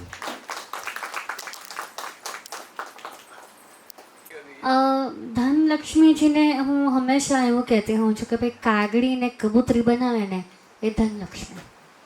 આમ આજે જે મારો આમ ડેન્ડિંગ પેન્ડિંગ જે તમે જોવો છો ને એ એમના બધા વિડીયોઝમાંથી થોડા શીખીને જાતે આપણે બ્રશ ચલાવતા શીખી ગયા છે. અને ધનલક્ષ્મીજીની એમની પોતાની જ એટલી સરસ સફર છે કે એ જ્યારે અમુક કિસ્સાઓ એમના આર્ટિકલ હું વાંચું તો મને થાય કે યાર મારી જોડે તો એવું કશું નથી, તો હું પણ જીવી બતાવીશ. તો આવી હિંમતવાળી વિરાંગના ધનલક્ષ્મીજીના નજરથી આપણે યુવરાજ અને એમના પુસ્તકને જોવાનો એક પ્રયત્ન કરી. ધનબેન બોલવું જ પડશે. આજે એમણે એવું કીધું હતું કે હું કંઈક પંક્તિ બોલીશ, ત્યારે એવું બોલ્યા હતા. કારણ કે મેં ના પાડી હતી કે હું નહીં બોલું. મહાદેવ મહાદેવ. અને ખૂબ ખૂબ અભિનંદન યુવરાજભાઈને કે આટલું સરસ સુંદર પુસ્તક એમને લખ્યું છે અને આજે એ તમારા સુધી પહોંચ્યું છે. અને મહાદેવ આવી જ રીતે એમને ખૂબ જ પ્રગતિ આપે એવી એમને આશીર્વાદ. યુવરાજના નામની અંદર જ કે બધાના દિલોની અંદર રાજ કરે અને એ કરે જ છે અને કરતો રહેશે. એ નામનો જે પ્રભાવ છે એ તમે બધાએ જોયો જ છે.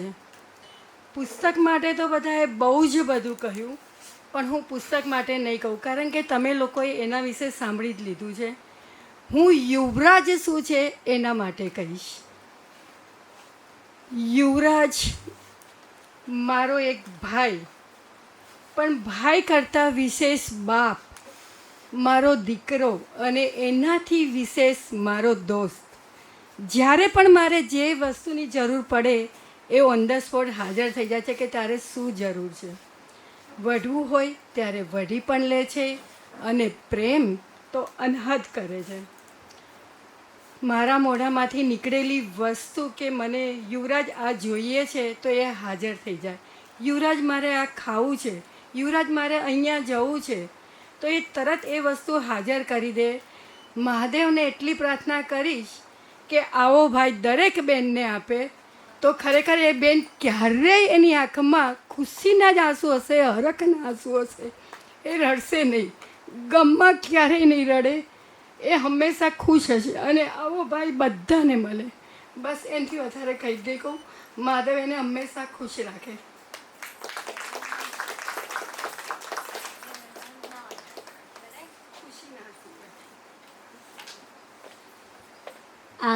એમના જેવી જ મારી બી સ્થિતિ છે કે પુસ્તકો વિશે તો બધા જે મહાનુભાવો છે એ મારા કરતાં સારું બોલી શકે એવા છે. ગઈકાલે રાત્રે મેં સરસ મજાનો એક આમ લાંબો સરસ એક મેસેજ કર્યો હતો કે સર્વપ્રથમ હું 10 ભાષામાં ભજન કીર્તન કરું છું. તારા વિના શ્યામ મને એકલડું લાગે. આ રાસ મારા પપ્પાએ લખ્યો છે અને એ સાથે એમફિલ થઈ છું, બધું જ આવડે છે. પણ મોકો દરેક વ્યક્તિ નથી આપી શકતો. જે માણસ વ્યક્તિ જે મોકો આપે છે એ છે યુવરાજ.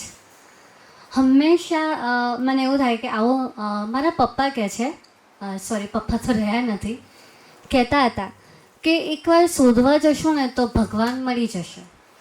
એકવાર શોધવા જશો તો ભગવાન મળી જશે, પણ સાચો મિત્ર શોધવા જશો ને તો ભાગ્ય હશે તો જ મળશે.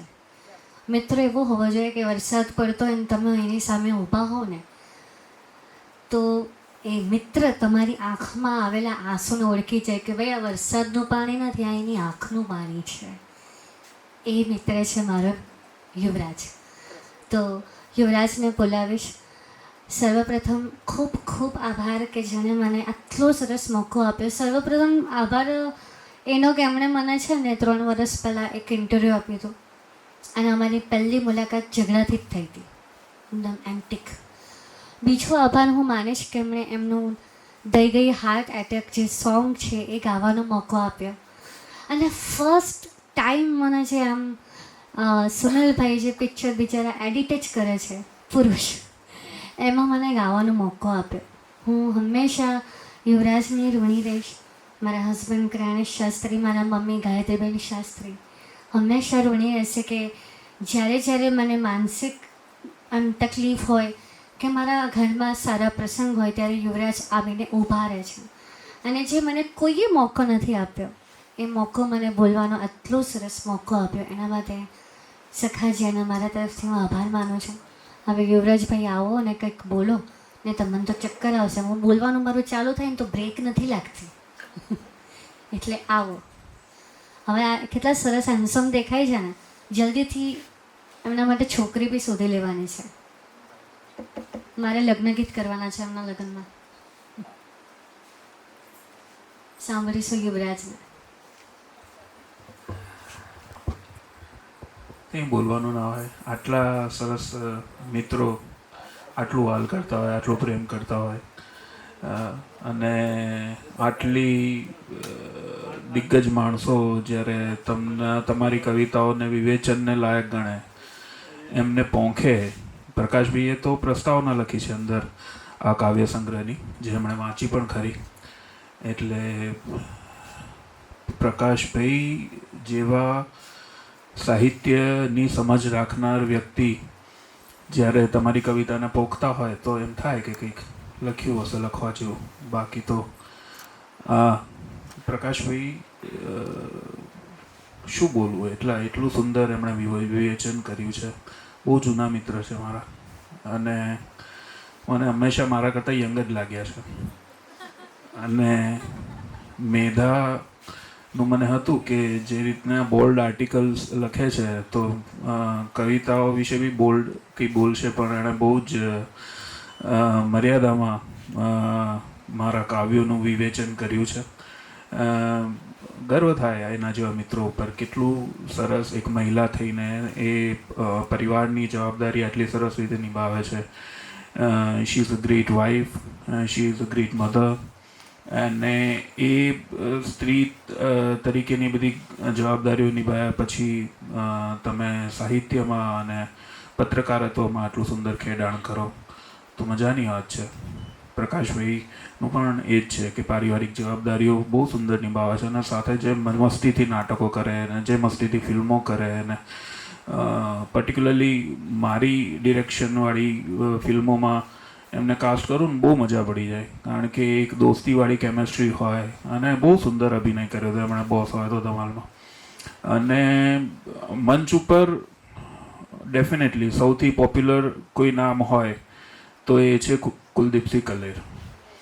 અને આજ મહાનુભાવ, આજ પ્રકાશભાઈ, આજ કુલદીપભાઈ આગળના પુસ્તક વિમોચન વખતે પણ હતા.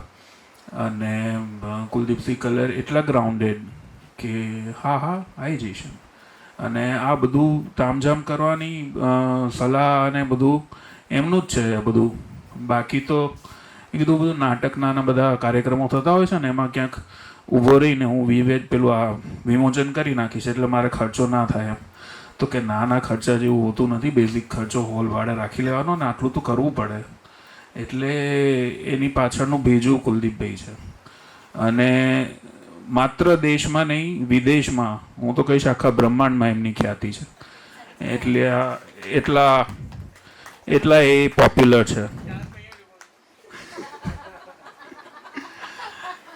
એટલી પોપ્યુલારિટી વચ્ચે પણ એ જે જૂની દોસ્તી છે એ અમારી અકબંધ છે અને એ જ સ્નેહ સાથે અને એ જ સરળતા.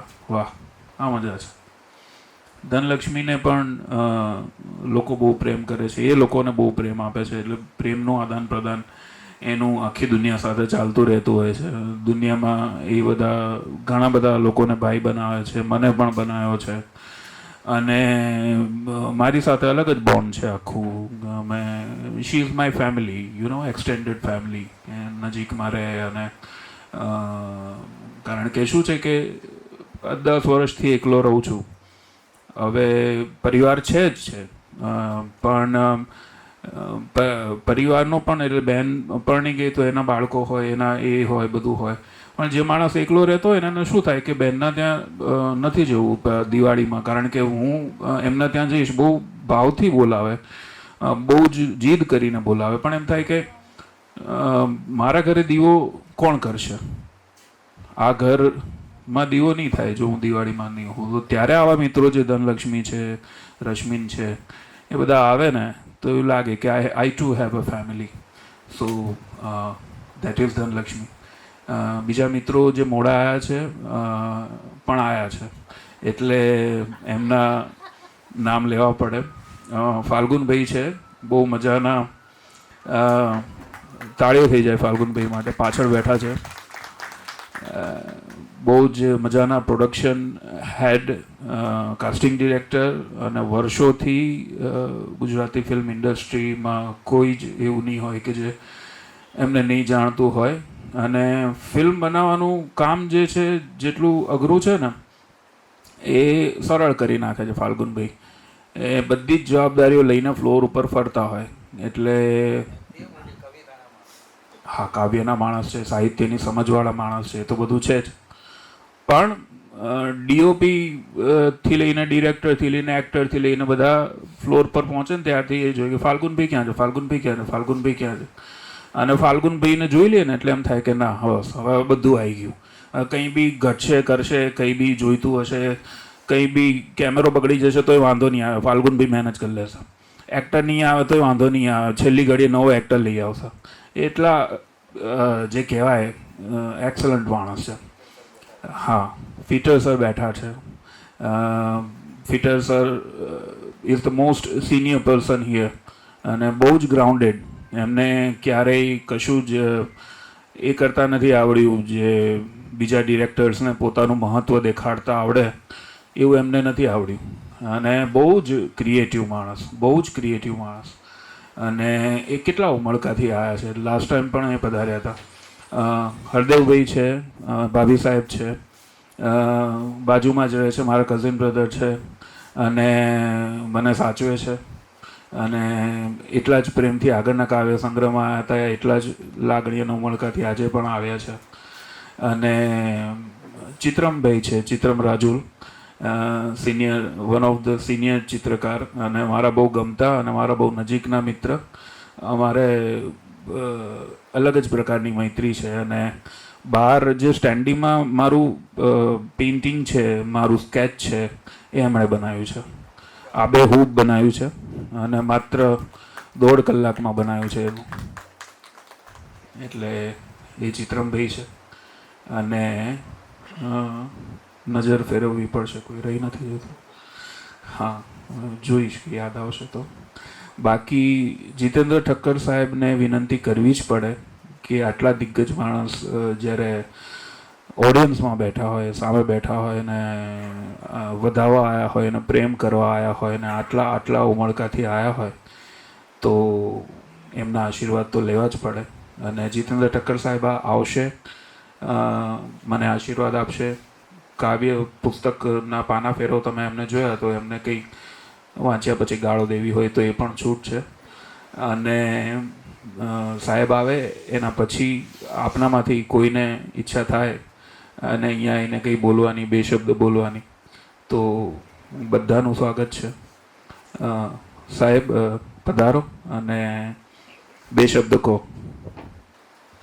જીવનમાં આ બીજી વાર એક જોરદાર આશ્ચર્ય સાથે એમ જેમ ખુશી થાય ને એવી થઈ. હું વર્ષો પહેલાં નાનો છું.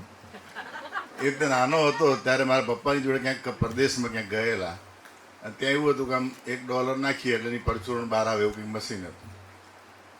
શું નાખ્યું ખબર નથી, પણ એક નાખ્યું ને અંદર જે પરચુરણ ઢગલાબંધ આવી ગઈ ને આમ એટલો બધો મને આનંદ થયો સારું એક વસ્તુ નાખીને આટલા બધા એવું આજે થયું કેમ એમ કે હું તો માત્ર કવિતાના આ પુસ્તકના વિમોચન માટે જ આવેલો એમાં આટલા બધા મને મળ્યા એકદમ જેમ ઢગલો નીકળી ગયો અને એમ એટલે મને તો પહેલું તો કાર્ડ જોઈને સામેથી મેં ફોન કર્યો ભાઈ હું આવીશ કે મારો લાડકો વિદ્યાર્થી વિસ્મય ઠાકર બહુ જ અમારી જોડે ધમાલ કરી છે. હું મારી કારકિર્દીમાં સૌથી પહેલો શિક્ષક હતો અને આવા બધા લાડકા વિદ્યાર્થીઓ મળ્યા એમાં થયું ઓહો વિસ્મય ઘણા વખત પછી વર્ષો પછી કદાચ વચ્ચે ક્યાંક હલપ ઝલપ મળ્યા હોઈએ કલાક અડધો કલાક પણ આટલું બધું એક પિક્ચર જોવા બેઠા હોય તો એ 2.5 કલાકમાં ઇન્ટરવલ પડે 2.5 કલાકથી સતત બેઠા છીએ આપણે વિધાઉટ ઇન્ટરવલ એટલે મજાની વાત છે. એટલે કંઈક વાતમાં માલ છે તો જ બધા બેઠા છે અને આ ધનલક્ષ્મીથી માંડીને બધા જ અંગત મિત્રો છે કે જેની સાથે બેસવાનો મોકો મળ્યો. અહીં ઓડિયન્સમાં પણ બધા અંગત જેમ નામ લઈને કહી શકાય એમ એટલે એક ટિકિટની અંદર 2 નાટકની જાહેરાત આવે છે એવું થયું કે મેં પુસ્તક માટે આવેલો અને આટલું બધું મળી ગયું એટલે એનો વિશેષ આનંદ. ભાઈ યુવરાજે કીધું કવિતા માટે ગાળો બોલજો વાંચી છે તો કંઈ પણ ગાળો બોલવાનો અધિકાર કોને હોય કે જે કવિ હોય એને જે લખતો હોય. મેં કવિતા ભૂલથી લખેલી પહેલાં 50 પહેલું છેલ્લું પુસ્તક 100 બહાર પાડેલી હજી લગભગ 98 જેટલી બહાર ઘેર પડી છે. એ વખતે 5-6 વેચેલી એ પાછા ટેબલ પર મૂકીને પડી છે ને એમ જતા રહ્યા. એટલે મને તો કોઈ અધિકાર જ નથી કવિતા વિશે કંઈ. ભાઈ પ્રકાશે ઘણું બધું કીધું એવું હું બોલવા જાઉં તો તમે બધા ઊભા થઈને જતા રહો હું એકલું જ બેઠો હોઉં. એટલે કવિતા વિશે કે આ પુસ્તક વિશે બોલવાનો મને કોઈ અધિકાર નથી પણ આ મને ગમ્યું. મિલુંગા તુમે ચાંદ બનકર એટલે ચાંદ જોવા આવેલો અને એની સાથે આટલા બધા ચાંદ મને મળી ગયા એનો વિશેષ આનંદ. એટલે આ પુસ્તક મારા માટે લખી છે મને ગમ્યું. અને યુવરાજ તો હંમેશા ગમતો વ્યક્તિ છે. બહુ અમે મળતા નથી પણ જ્યારે મળીએ ત્યારે ઉમળકાથી પ્રેમથી જ મળીએ કારણ કે પ્રેમ કરવા જેવો જ માણસ છે. એનામાં કંઈ એવું છે નહીં કે તમે ખોડ કાઢો. સહેજ જરા શરીર હતું એ પાછું ઉતારી દીધું એટલે આપણે તો એ કહેવા જેવું નથી રહ્યું બરાબર ને. એટલે હવે મારી પરિસ્થિતિ જોખમમાં આવી ગઈ છે કે હું હવે એ મારા રોલ એ કરી નાખશે એટલે મારે હવે કંઈક બીજો ધંધો શોધવો પડશે. એનીવે બધાને મળીને ખૂબ આનંદ થયો અને આ પુસ્તક માટે ખૂબ શુભકામનાઓ. બીજું પણ આવું કંઈક સરસ મજાનું પુસ્તક તું લખજે અને એ વખતે મને બોલાવજે હું ચોક્કસ સામે બેસીશ. કારણ કે આપણે તો છે ને થર્ડ ક્લાસમાં મુસાફરી કરવાવાળા માણસ છીએ. એસીમાં બેસવા મળે તો હો ભાગ્ય. એટલે અહીંયા બેસીએ કે અહીંયા બેસીએ આપણને મુસાફરી કરી મુંબઈ જવું છે પહોંચી જઈએ. Thank you all the best.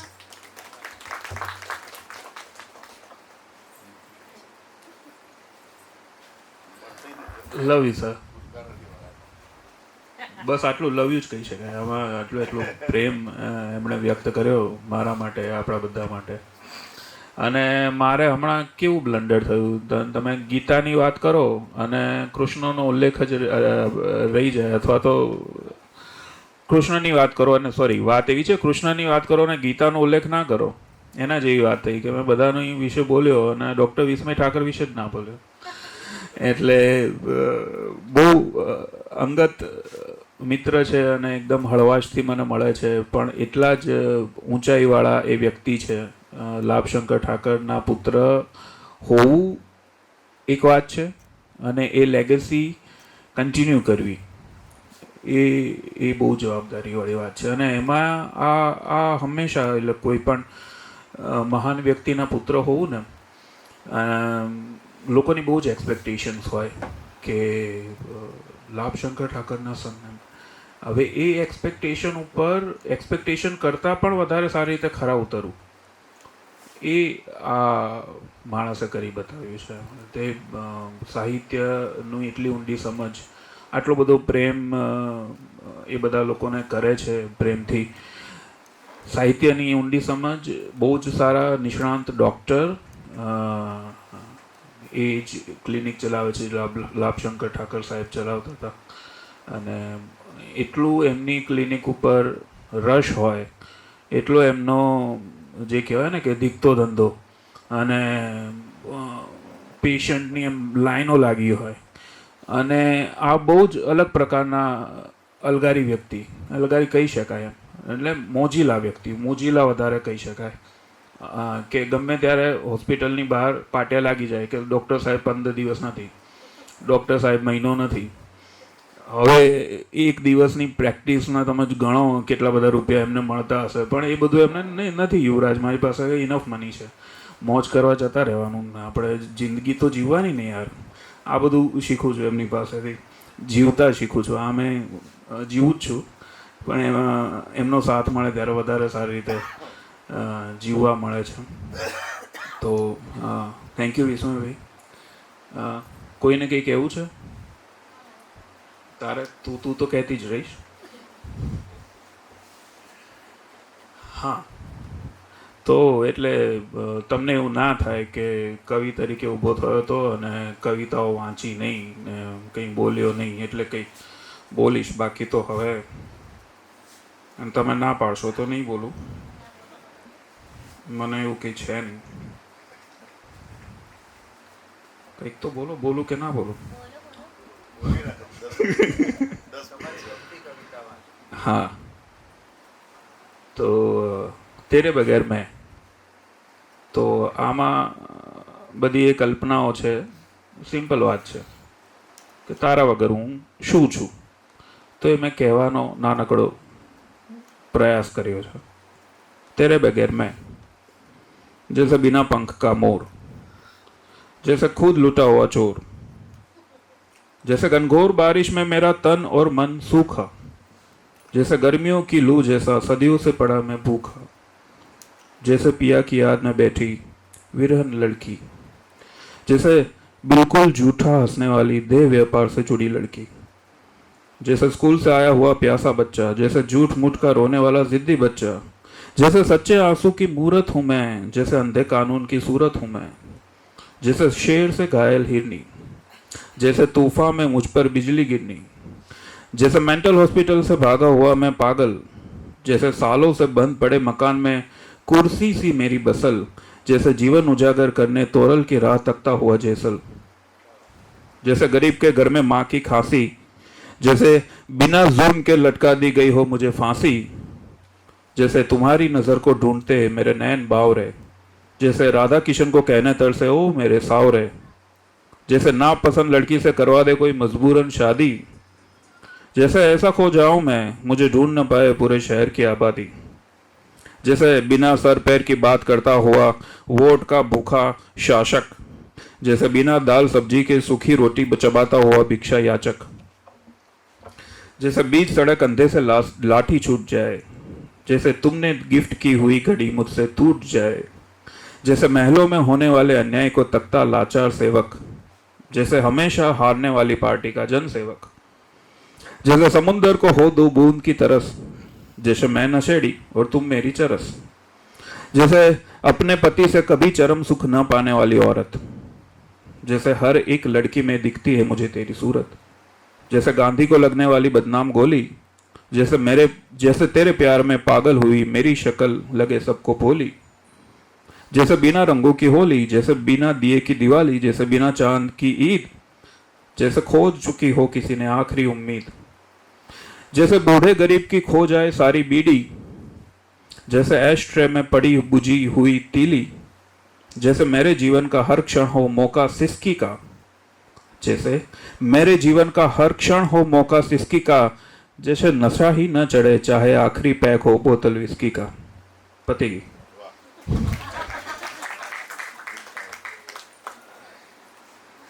હા, તો 2 દિવસ પહેલાં એક એવી ઘટના થઈ છે કે જેનો ઉલ્લેખ કરવો પડે.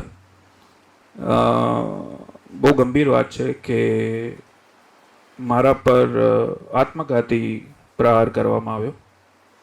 2 હાથોથી મારું ગળું દબાવવામાં આવ્યું અને એ હાથ એટલા મજબૂત હતા અને હું મોતની બિલકુલ નજીક હતો. અને વાત આખી એવી જ છે કે મેં હજી કદાચ તમે નિશાન શોધશો તો મળશે મારા ગળા ઉપર. પૂરા મારી તાકાતથી એ જે ગળું દબાવનાર વ્યક્તિ હતું એને ધકેલવાનો પ્રયત્ન કર્યો. શ્વાસ રૂંધાઈ રહ્યો હતો, મોત સામે દેખાતું હતું અને મને થયું કે હવે તો હું ગયો.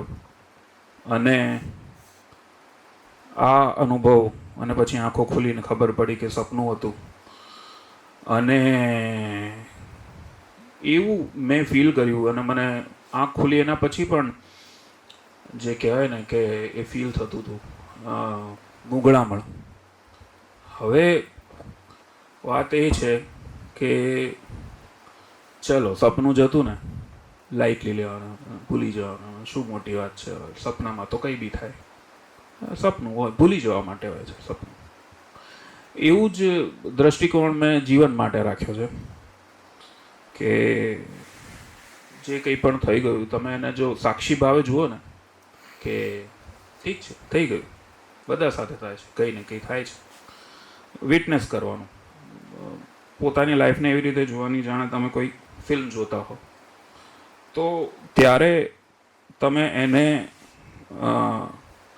કોઈ કવિતાનું રૂપ આપી શકો, કોઈ પેઇન્ટિંગનું રૂપ આપી શકો, કોઈ ફિલ્મની સ્ક્રિપ્ટનું રૂપ આપી શકો, કોઈ વાર્તાનું રૂપ આપી શકો. અને આપણી લાઈફમાંથી એટલા બધા રેફરન્સીસ મળતા હોય છે ને, પણ આપણે જીવનને બહુ જ એની સાથે લેતા હોઈએ છીએ, ભાર સાથે, કે યાર મારી સાથે આવું થયું. અરે થાય, આનાથી વધારે થાય છે લોકો સાથે. તારી સાથે કંઈ નથી થયું. તને જે તારી સાથે જે થયું છે એ તારું મટીરિયલ છે, તારા આર્ટ બનાવવા માટેનું એ તારું મટીરિયલ છે. એનો ઉપયોગ કર. એનાથી વધારે સારો રેફરન્સ કોઈ ફિલ્મમાંથી નહીં મળે, કોઈ પુસ્તક વાંચવાથી નહીં મળે, એ ક્યાંયથી બી નહીં મળે. તો આ એક વાત મેં વિચારી હતી કે this is my understanding about life, કે એને સાક્ષી ભાવે જુઓ જે તમારી સામે થઈ રહ્યું છે. ક્યારેક પ્રેક્ષક તરીકે જુઓ કે આ મજાની ફિલ્મ ચાલી રહી છે. हाँ, હવે બીજી એક રચના, हमें क्यों मिलना चाहिए. तुमने बड़ी बेरुखी से कहा हमें क्यों मिलना चाहिए. तो जवाब कुछ यूं है. एक पेड़ पे मिली थी दो चिड़िया, साथ में बहुत सुर लगाए थे. फिर उड़ गई अपने अपने घर, लेकिन फिर किसी पेड़ पर, फिर किसी घर की बालकनी पर सामना हो जाए तो साथ बैठ फिर चहकना चाहिए. हमें यूं मिलना चाहिए. जैसे दो ज्ञानी संत मिले नदी के घाट पर, जैसे दो पागल मिल जाए पागलों के अस्पताल पर, जैसे बंजर जमीन पर दो प्यासी भैंसों ने साथ आवाज लगाई हो, जैसे दो नंगे बच्चों ने गांव में दौड़ लगाई हो, जैसे बारिश होने पर मोर और मोरनी साथ में नाचे हो, जैसे तुम और मैं बेढंग चाहे समाज के कितने ही ढांचे हो. क्या इन सब का आपस में कोई रिश्ता नहीं. कैसी बेतुकी बात करती हो, जैसे ड्राई फ्रूट में काजू शामिल है और पिस्ता नहीं. और मान लेते हैं कि चलो कोई रिश्ता ही नहीं, तो क्या जरूरी है मिलने के लिए कोई रिश्ता होना. क्या जरूरी है कि हमेशा हिसाब लगाया जाए कि किससे क्या पाना और किससे क्या खोना. साथ बैठ क्या यूं ही चहक नहीं सकते. कभी ज्ञानी तो कभी पागल क्यों नहीं बन सकते. खैर तुम क्या ही समझोगी मेरी बात को, मैं फिर भी समझाना चाहूंगा. तुम फिर से डांट देना. तुम्हारी बात पे अगर तर्क लगाऊं तो मेरी बात बीच में से काट देना. हमें यूं मिलना चाहिए जैसे सांस लेकर भूल गए. हमें यूं मिलना चाहिए जैसे अभिमान है अभी रूठ गए. अब मिलोगी ही नहीं तो तुम्हें मनाएगा कौन. कितनी खूबसूरत हो ये बार बार बताएगा कौन. माफ़ करना, मैं ज़रा कुछ और कहने लगा जो मैं कहना नहीं चाहता था और तुम सुनना नहीं चाहती थी. खैर छोड़ो. तो मैं कह रहा था कि हमें कुछ यूं मिलना चाहिए. Thank you.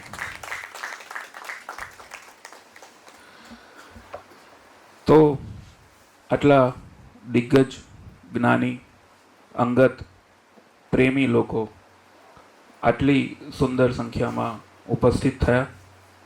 એટલે આ હોલમાં ઉપસ્થિત દરેક વ્યક્તિને મારો પ્રેમ, વાલ હંમેશા રહેશે.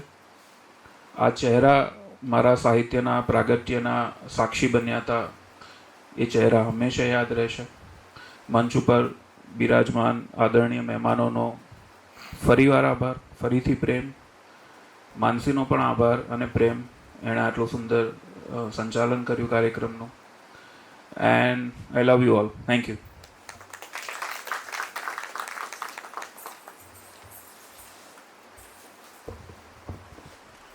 આ છેલ્લી કવિતા મેં એમના મુખેથી ઘરે સાંભળી હતી. યુવરાજની પોસ્ટ હોય, ફિલ્મ હોય, લેખન હોય, કવિતા હોય, કાવ્ય હોય, ગીત હોય, કંઈ પણ હોય, યુવરાજ જે આપણને આપણી સામે જે પ્રસ્તુત થયેલો દેખાય છે, એમની ભવ્યતા જે દેખાય છે, એ એમના મા બાપના સંસ્કાર છે. આવા અઢળક યુવાનો જ હશે આપણી આજુબાજુમાં, પણ બધા આવા લેખકો, બધા આવા યુવરાજ બની નથી શકતા. અને અંકલ આંટીના ગયા પછી જેમણે યુવરાજને યુવરાજ બની રહેવા માટે અને ઓર વધુ આગળ વધવા માટે જો એક કહેવાય ને કે શરીર માટે કરોડરજ્જુ બહુ મહત્ત્વની છે, એવા જ એમની બે બહેનો ઝરણાબેન, સોરી હા માફ કરજો, દીપાબેન, બંને બહેનો જોડે મેં વાત કરી છે. આવી બહેનો છે ને સદભાગ્યવાળાને મળતી હોય છે. બાકી મેં એવા ઘણા ઘર જોયા છે કે ભાઈ બહેનને સાલું આમ બોલવાનું જ ના હોય, ઘરમાં ભાગ પડે ત્યારે આવે, એવો ભાઈ ભાગ પડ્યો ને મારો ભાગ મને આપી દે. મેં એવા ઘર તૂટતા જોયા છે.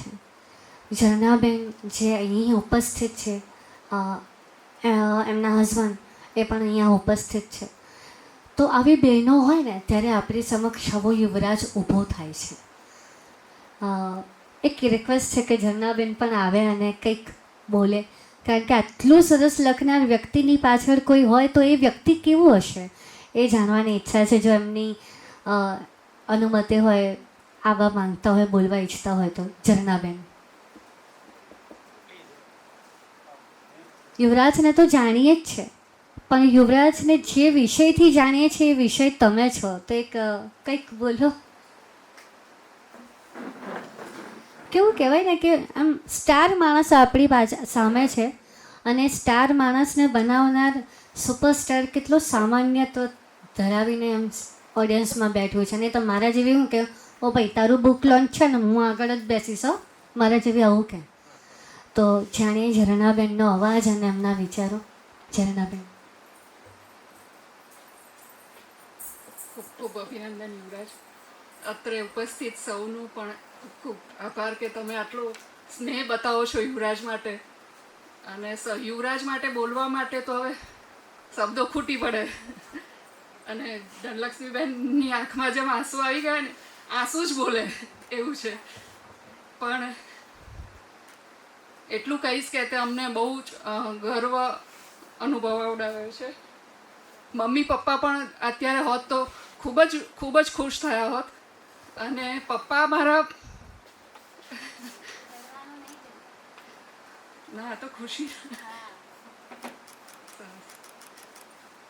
પપ્પાની વાત કરું તો પપ્પા ડૉક્ટર હતા, પણ બહુ ખૂબ સરસ લખતા પણ હતા. એ પણ સરસ કવિતા લખતા, ચિત્રો ખૂબ સરસ દોરતા. અને નોલેજ તો કોઈ પણ બાબત પર એમની સાથે વાત કરી શકાય એટલું સારું નોલેજ. સારા વ્યક્તિ તો એમના જ ગુણ યુવરાજમાં આવ્યા છે. એટલે ખૂબ આનંદ અનુભવાય છે. યુવરાજ હંમેશા ખુશ રહે, પ્રગતિ કરે, એ માટે માતાજીને પ્રાર્થના. ખૂબ ખૂબ આભાર.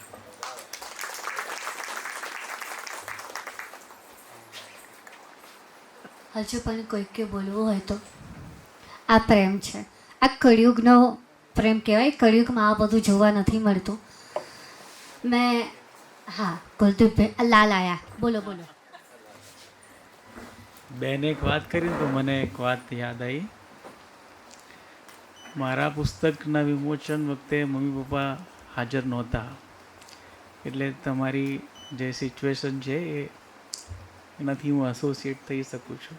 તો મોટા ભાઈ અને મોટા બહેને કીધું કે મમ્મી પપ્પા હોત તો એમને બહુ આમ ખુશી થઈ હોત. પણ હવે તમે જ છો, તમારા નજરથી એ જોઈ રહ્યા છે. એ નથી પણ તમે છો અને તમે એ સ્થાને છો, એટલે હે ને. અને બીજી એક વાત છે ને, મને આપણે એક વાત કહેવી હતી, પણ બે જે કવિતા એમણે વાંચી ને, આપણે બધા યુવરાજની લાઈફ વિશે જાણીએ છીએ. એ કેટલું સરસ ચિત્રો લખતો બનાવતો હોય, કવિતાઓ લખતો હોય. તો એ કવિતામાં છે ને મને એ જાણવા અને શીખવા મળ્યું કે આની સ્ટ્રેન્થ શું છે. એને ભગવાનને બી બે કહી દીધું, એટલે એનું કનેક્શન છે ને બહુ સોલિડ છે. If I am not wrong, ભગવાન સાથે એ સાથે સીધો જ સંવાદ કરે છે, વચ્ચે કોઈને રાખતો જ નથી. એટલે મને આની સ્ટ્રેન્થ ખબર પડી ને આપણે બધા આના પાસેથી શીખવું જોઈએ. Thank you. જે મેં આગળ ઓડિયો એક મેસેજની વાત કરી હતી એની સાથે હું વિરામ આપીશ, પણ હજુ પણ કોઈને કહેવું હોય તો બિલકુલ સ્ટેજ પણ તમારા માટે છે, યુવરાજ પણ તમારા માટે છે.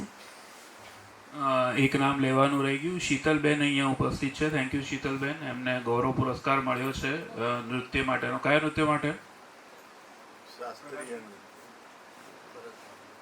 હા, ભરતનાટ્યમ માટે. Thank you Sheetal. હવે મારી યાદશક્તિ ખોટી છે કે ખબર ને ભાઈ, શીતલબેને કદાચ આઈ થિંક મારા હસબન્ડ કહે છે કે મેં મોર પીછની રજાઈ ગાઈ હતી ને એમાં એમણે ડાન્સ કંઈક નૃત્ય કર્યું હતું. હવે એ જ બેન છે કે બીજાએ મને નથી ખબર.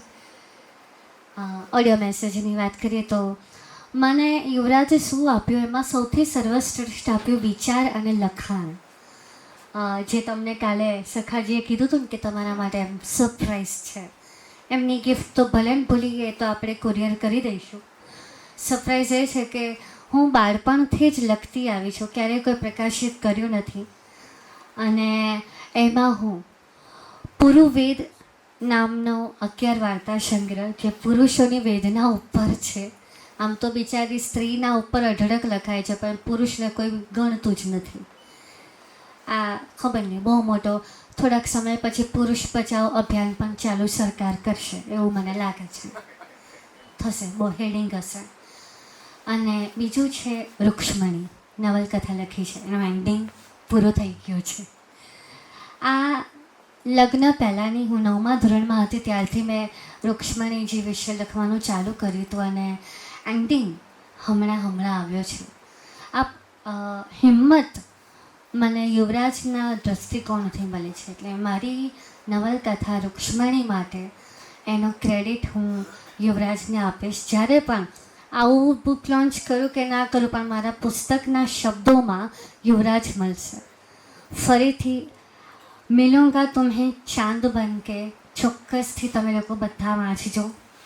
ફરીથી એક નવી વિનંતી કે આની અમુક કવિતાઓ મને ગમી છે તો એને સ્વરબદ્ધ કરવાનો પણ હું પરવાનગી માગું છું યુવરાજ પાસેથી કે મને પરમિશન આપે કે હું આને ગઈને મૂકું. આમ ડૉક્ટર વિસ્મય ઠાકરનો આભાર માનું છું કે આમ જ એમના કલમોથી અમને નવયુવાનોને આશીર્વાદ, પ્રેમ, માર્ગદર્શન મળતું રહે. મેધાબેન એમની કલમોથી બોલ્ડનેસ જે કદાચ બેબાકીથી ઘરમાં વાત નથી થતી એ વિષયોનું માર્ગદર્શન, જ્ઞાન મળતું રહે. પ્રકાશભાઈને મેં ફરીથી સાંભળ્યા. મેં વોહી લડકા હુંમાં મેં એમને સાંભળ્યા હતા અને એવું થયું હતું કે આ એક કવિ આ એક કવિ, મહાન કવિ લેખક છે. આમણે કંઈક લખવું જોઈએ અને બહાર પાડવું જોઈએ. હવે પાડ્યું છે કે નથી એ મને નથી ખબર. પ્રકાશભાઈએ પાડો ને બાપા, સુરતી ભાષામાં બોલું છું. અને હા, પાડો ને તો એન્કરિંગ મને જ આપજો. એન્કરિંગ મને જ આપજો, નહીં તો પાડવાનો કંઈ અર્થ જ નથી, તો ના પાડતા. આ સાથે કુલદીપસિંહજી કાલેર છે. ખરેખર પોતાના માટે તો બધા કરે પણ બીજાના માટે કોણ કરે આ સમયમાં? તો એમના કાર્યને પણ હંમેશા મારો વાલો કૃષ્ણ આવી રીતે વહેરાવતો રહે. એમની આવનારી પેઢી પણ આ જ કાર્ય કરતી જ રહે. ધનલક્ષ્મીજી હંમેશા લોકોને સુંદરતા પ્રદાન કરતી રહે, આમ જ મદદ મળતી રહે. અહીં મંચસ્થથી તો જેટલા મારી નજરે છે એ બધાનો આભાર પણ આપ સર્વે. મારા મમ્મી એવું કહેતા હોય કે અમે તો ચોકીદાર, ચોકી ઉપર બેસે, અમારી શું કિંમત? તમે લોકો નીચે બેઠા છો, જમીનદાર છો, તમે જમીનથી જોડાયેલા વ્યક્તિ. જો તમે ના હોત તો પુસ્તક વિમોચનનું પુસ્તક પણ ના ઉપલબ્ધ થઈ શકતે. તમે છો એટલે આટલું બોલી શકીએ છીએ. તમે છો એટલે યુવરાજ લખી શકે છે. એટલે કહેવાય કે ચારણીમાં પથ્થરો હોય પછી આમ કરો ને એટલે 80થી 99% પથ્થરા જતા રહે. 5-1 જણા જે બેઠા હોય ને સાચા હિરલા હોય. તો તમે બધાએ હિરલા છો. બાકી જાહેર નિમંત્રણ તો આપ્યું જ છે, છતાંય આટલા જ છે. સરને બોલ્યું છે.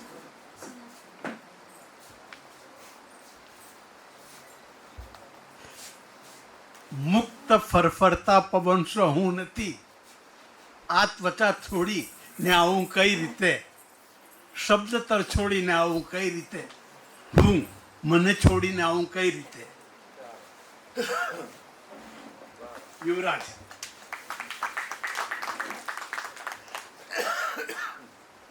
આમ અમારું એસોસિએશન તો બહુ થોડા સમયનું જ હતું, પણ આજે આટલા બધા જોઈને, આટલા બધા લોકોને જોઈને મને એમ થયું કે ખાસ તો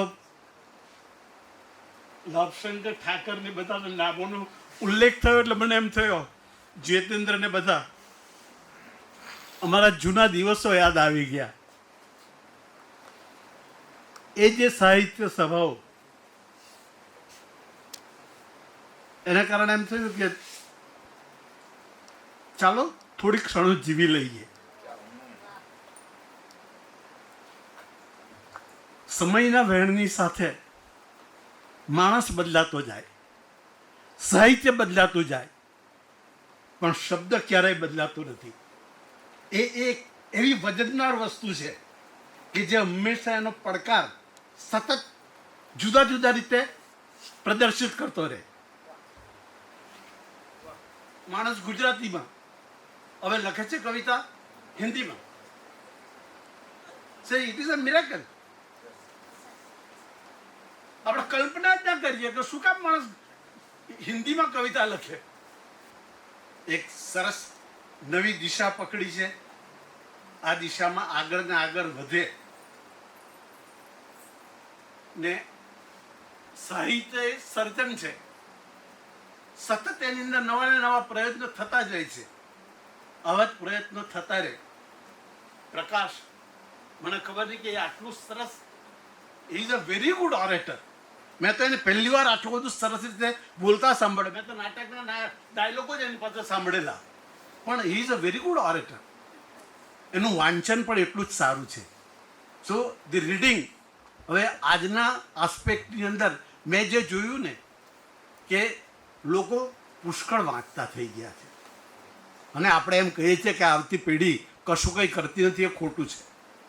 હવે એના જુવાનો તમે જુઓ, મેં તો જોયું છે સાહિત્ય. હું તો I was joint director higher education, retired થયો ત્યારે માસ્ટર તરીકે જિંદગી શરૂ કરી હતી. પણ આ આખા સમયગાળા દરમિયાન એ જોયું કે લોકો એમ કહે કે આ પ્રજા વંઠી ગઈ છે, હવે પછીની પેઢી નથી ચાલવાની. પણ that is not fair. This is not fair. એ જે આપણી જે કોમેન્ટ છે એ ખોટી છે. ખાસ મારે વડીલોને ટકોર કરવી છે કે તમે તમારા જે બાળકો ઉપર ખોટી વસ્તુઓ ઠાલો છો એ નહીં કરો. They are very very cute, they are very intelligent. એને પોતાને ખબર છે કે મારે ભવિષ્યમાં શું કરવાનું છે. તમે એને સલાહ ના આપો. આ ઉદાહરણ છે. એ મારતા આવતો હતો ત્યારે એમ કહેતો કે અરે હું યાર તું લેફાની જેમ આવે છે. પણ આજે તમે જુઓ એમ જીતેન્દ્ર, મારી વાત ખોટી છે. Thank you very much.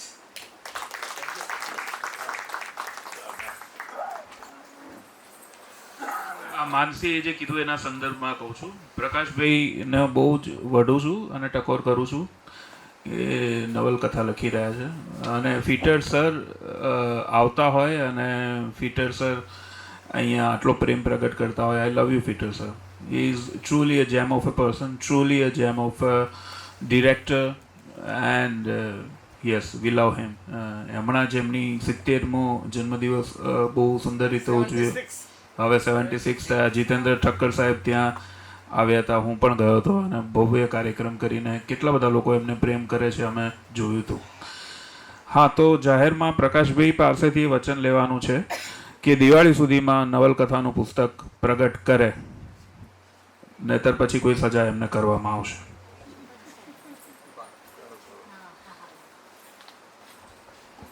હવે આ લખવાની ઘટના એવી છે ને કે લખાઈ જાય તો લખાઈ જાય, રહી જાય તો રહી જાય. પણ આ અમી કૃપા છે ઉપરવાળાની. તો યુવરાજ ઉપર જેવી મા સરસ્વતીએ કૃપા કરી એવી રીતે મારી ઉપર કરે ને. આજે તો વળી ફીટર સર પણ મળ્યા, આટલા બધા મળ્યા. ફીટર સર, પહેલાં યુવરાજનો જવાબ આપી દઉં કે હું પ્રયત્ન નિષ્ઠાપૂર્વક કરીશ. જાહેરમાં આબરૂ જાય એના કરતાં ખાનગીમાં સાચવી લઈએ એ વધારે સારું. અને બીજી વાત કે અમે રિહર્સલમાં ફિટરસનના ઘરે જઈએ ને તો એ ટીવીમાં કોઈ સરસ મજાનું આર્ટ ફિલ્મ ચાલતું હોય, આમ મોડા પડીએ એટલે બોલે, પણ અમે જઈને બેસીએ પછી 10 મિનિટ થાય ને એટલે ઈશારો કરે તમે પણ જુઓ. પછી કોઈ ગીત આવતું હોય તો એટલું મસ્તીથી ગીત જોડે ઓતપ્રોત થઈ જાય. કોઈક સરસ મજાનો ઇમોશનલ ચાલતું હોય કોઈ સીન, તો એ એમની આંખોમાંથી આંસુ પણ ઢળી પડે. આવા સરસ મજાના આ ફિટર સરે આજે અને યુવરાજે બંને ભેગા થઈને ઢંઢોળ્યા છે, ત્યારે મને 2 લીટીમાં એવું કહેવું છે કે રંગબેરંગી કાચનું સપનું જોયા પછી, રંગબેરંગી શબ્દો કદાચ આમ તેમ હશે, રંગબેરંગી કાચનું સપનું જોયા પછી કોણ હળવેકથી ઢંઢોળે છે મને ઊંઘ્યા પછી. રંગબેરંગી કાચનું સપનું જોયા પછી કોણ હળવેકથી જગાડે છે મને ઊંઘ્યા પછી. ને ત્વચાની ભીખડો હમણાં તૂટી પડશે, ત્વચાની ભીખડો હમણાં તૂટી પડશે, લોહી તોફાને ચડ્યું છે સ્પર્શની ઘટના પછી. આ 2 સ્પર્શ, તમારા બધાના સ્પર્શ અને આ સ્પર્શ કદાચ મને ઢંઢોળે અને મારી ત્વચાઓ તૂટી જાય એવું હું ઈચ્છું છું, એવું કહીશ. બાકી વચન તો કેમ ન આપું, પણ I will try my best level. Thank you sir, thank you all of you. આ એવો છે માણસ કે જે પોતે પડે અને આપણને પાડે. વચન તો કા કૃષ્ણએ ક્યાં પાડ્યું છે? સંભવ યુગે યુગે ક્યાં આયા? ના એ ઉઘરાણી કરે છે આવી મીઠી મીઠી. Thank you. આ સાથે MJ લાઇબ્રેરીનો પણ આભાર માનીએ છીએ. આની સાથે જે આપણે આટલું બધું આમ મેલવરા કર્યા એ બધું જે કેપ્ચર કરી રહ્યા છે કેમેરામેન, એમનો પણ ખૂબ ખૂબ આભાર કે આટલું સરસ પ્રસંગને એ કંડારીને યુવરાજને આપશે અને અમે એને જીવનભર યાદ રાખીશું. અને આ સાથે અંતિમ આભાર ઝરણાબેન કે જે ખૂબ જ સરસ એમના માના સ્થાને આવીને ઊભા રહ્યા. તો હજુ પણ કોઈક નામ છૂટી જતા હોય તો હું માફી માગું છું. તો દરેકનો આભાર ફરીથી. મિલુંગા तुम्हें ચાંદ તક ચાંદ બન કે એ પુસ્તક આટલો જ પ્રેમ આપજો જેટલો પ્રેમ તમે યુવરાજને આપ્યો છે. અસ્તુ.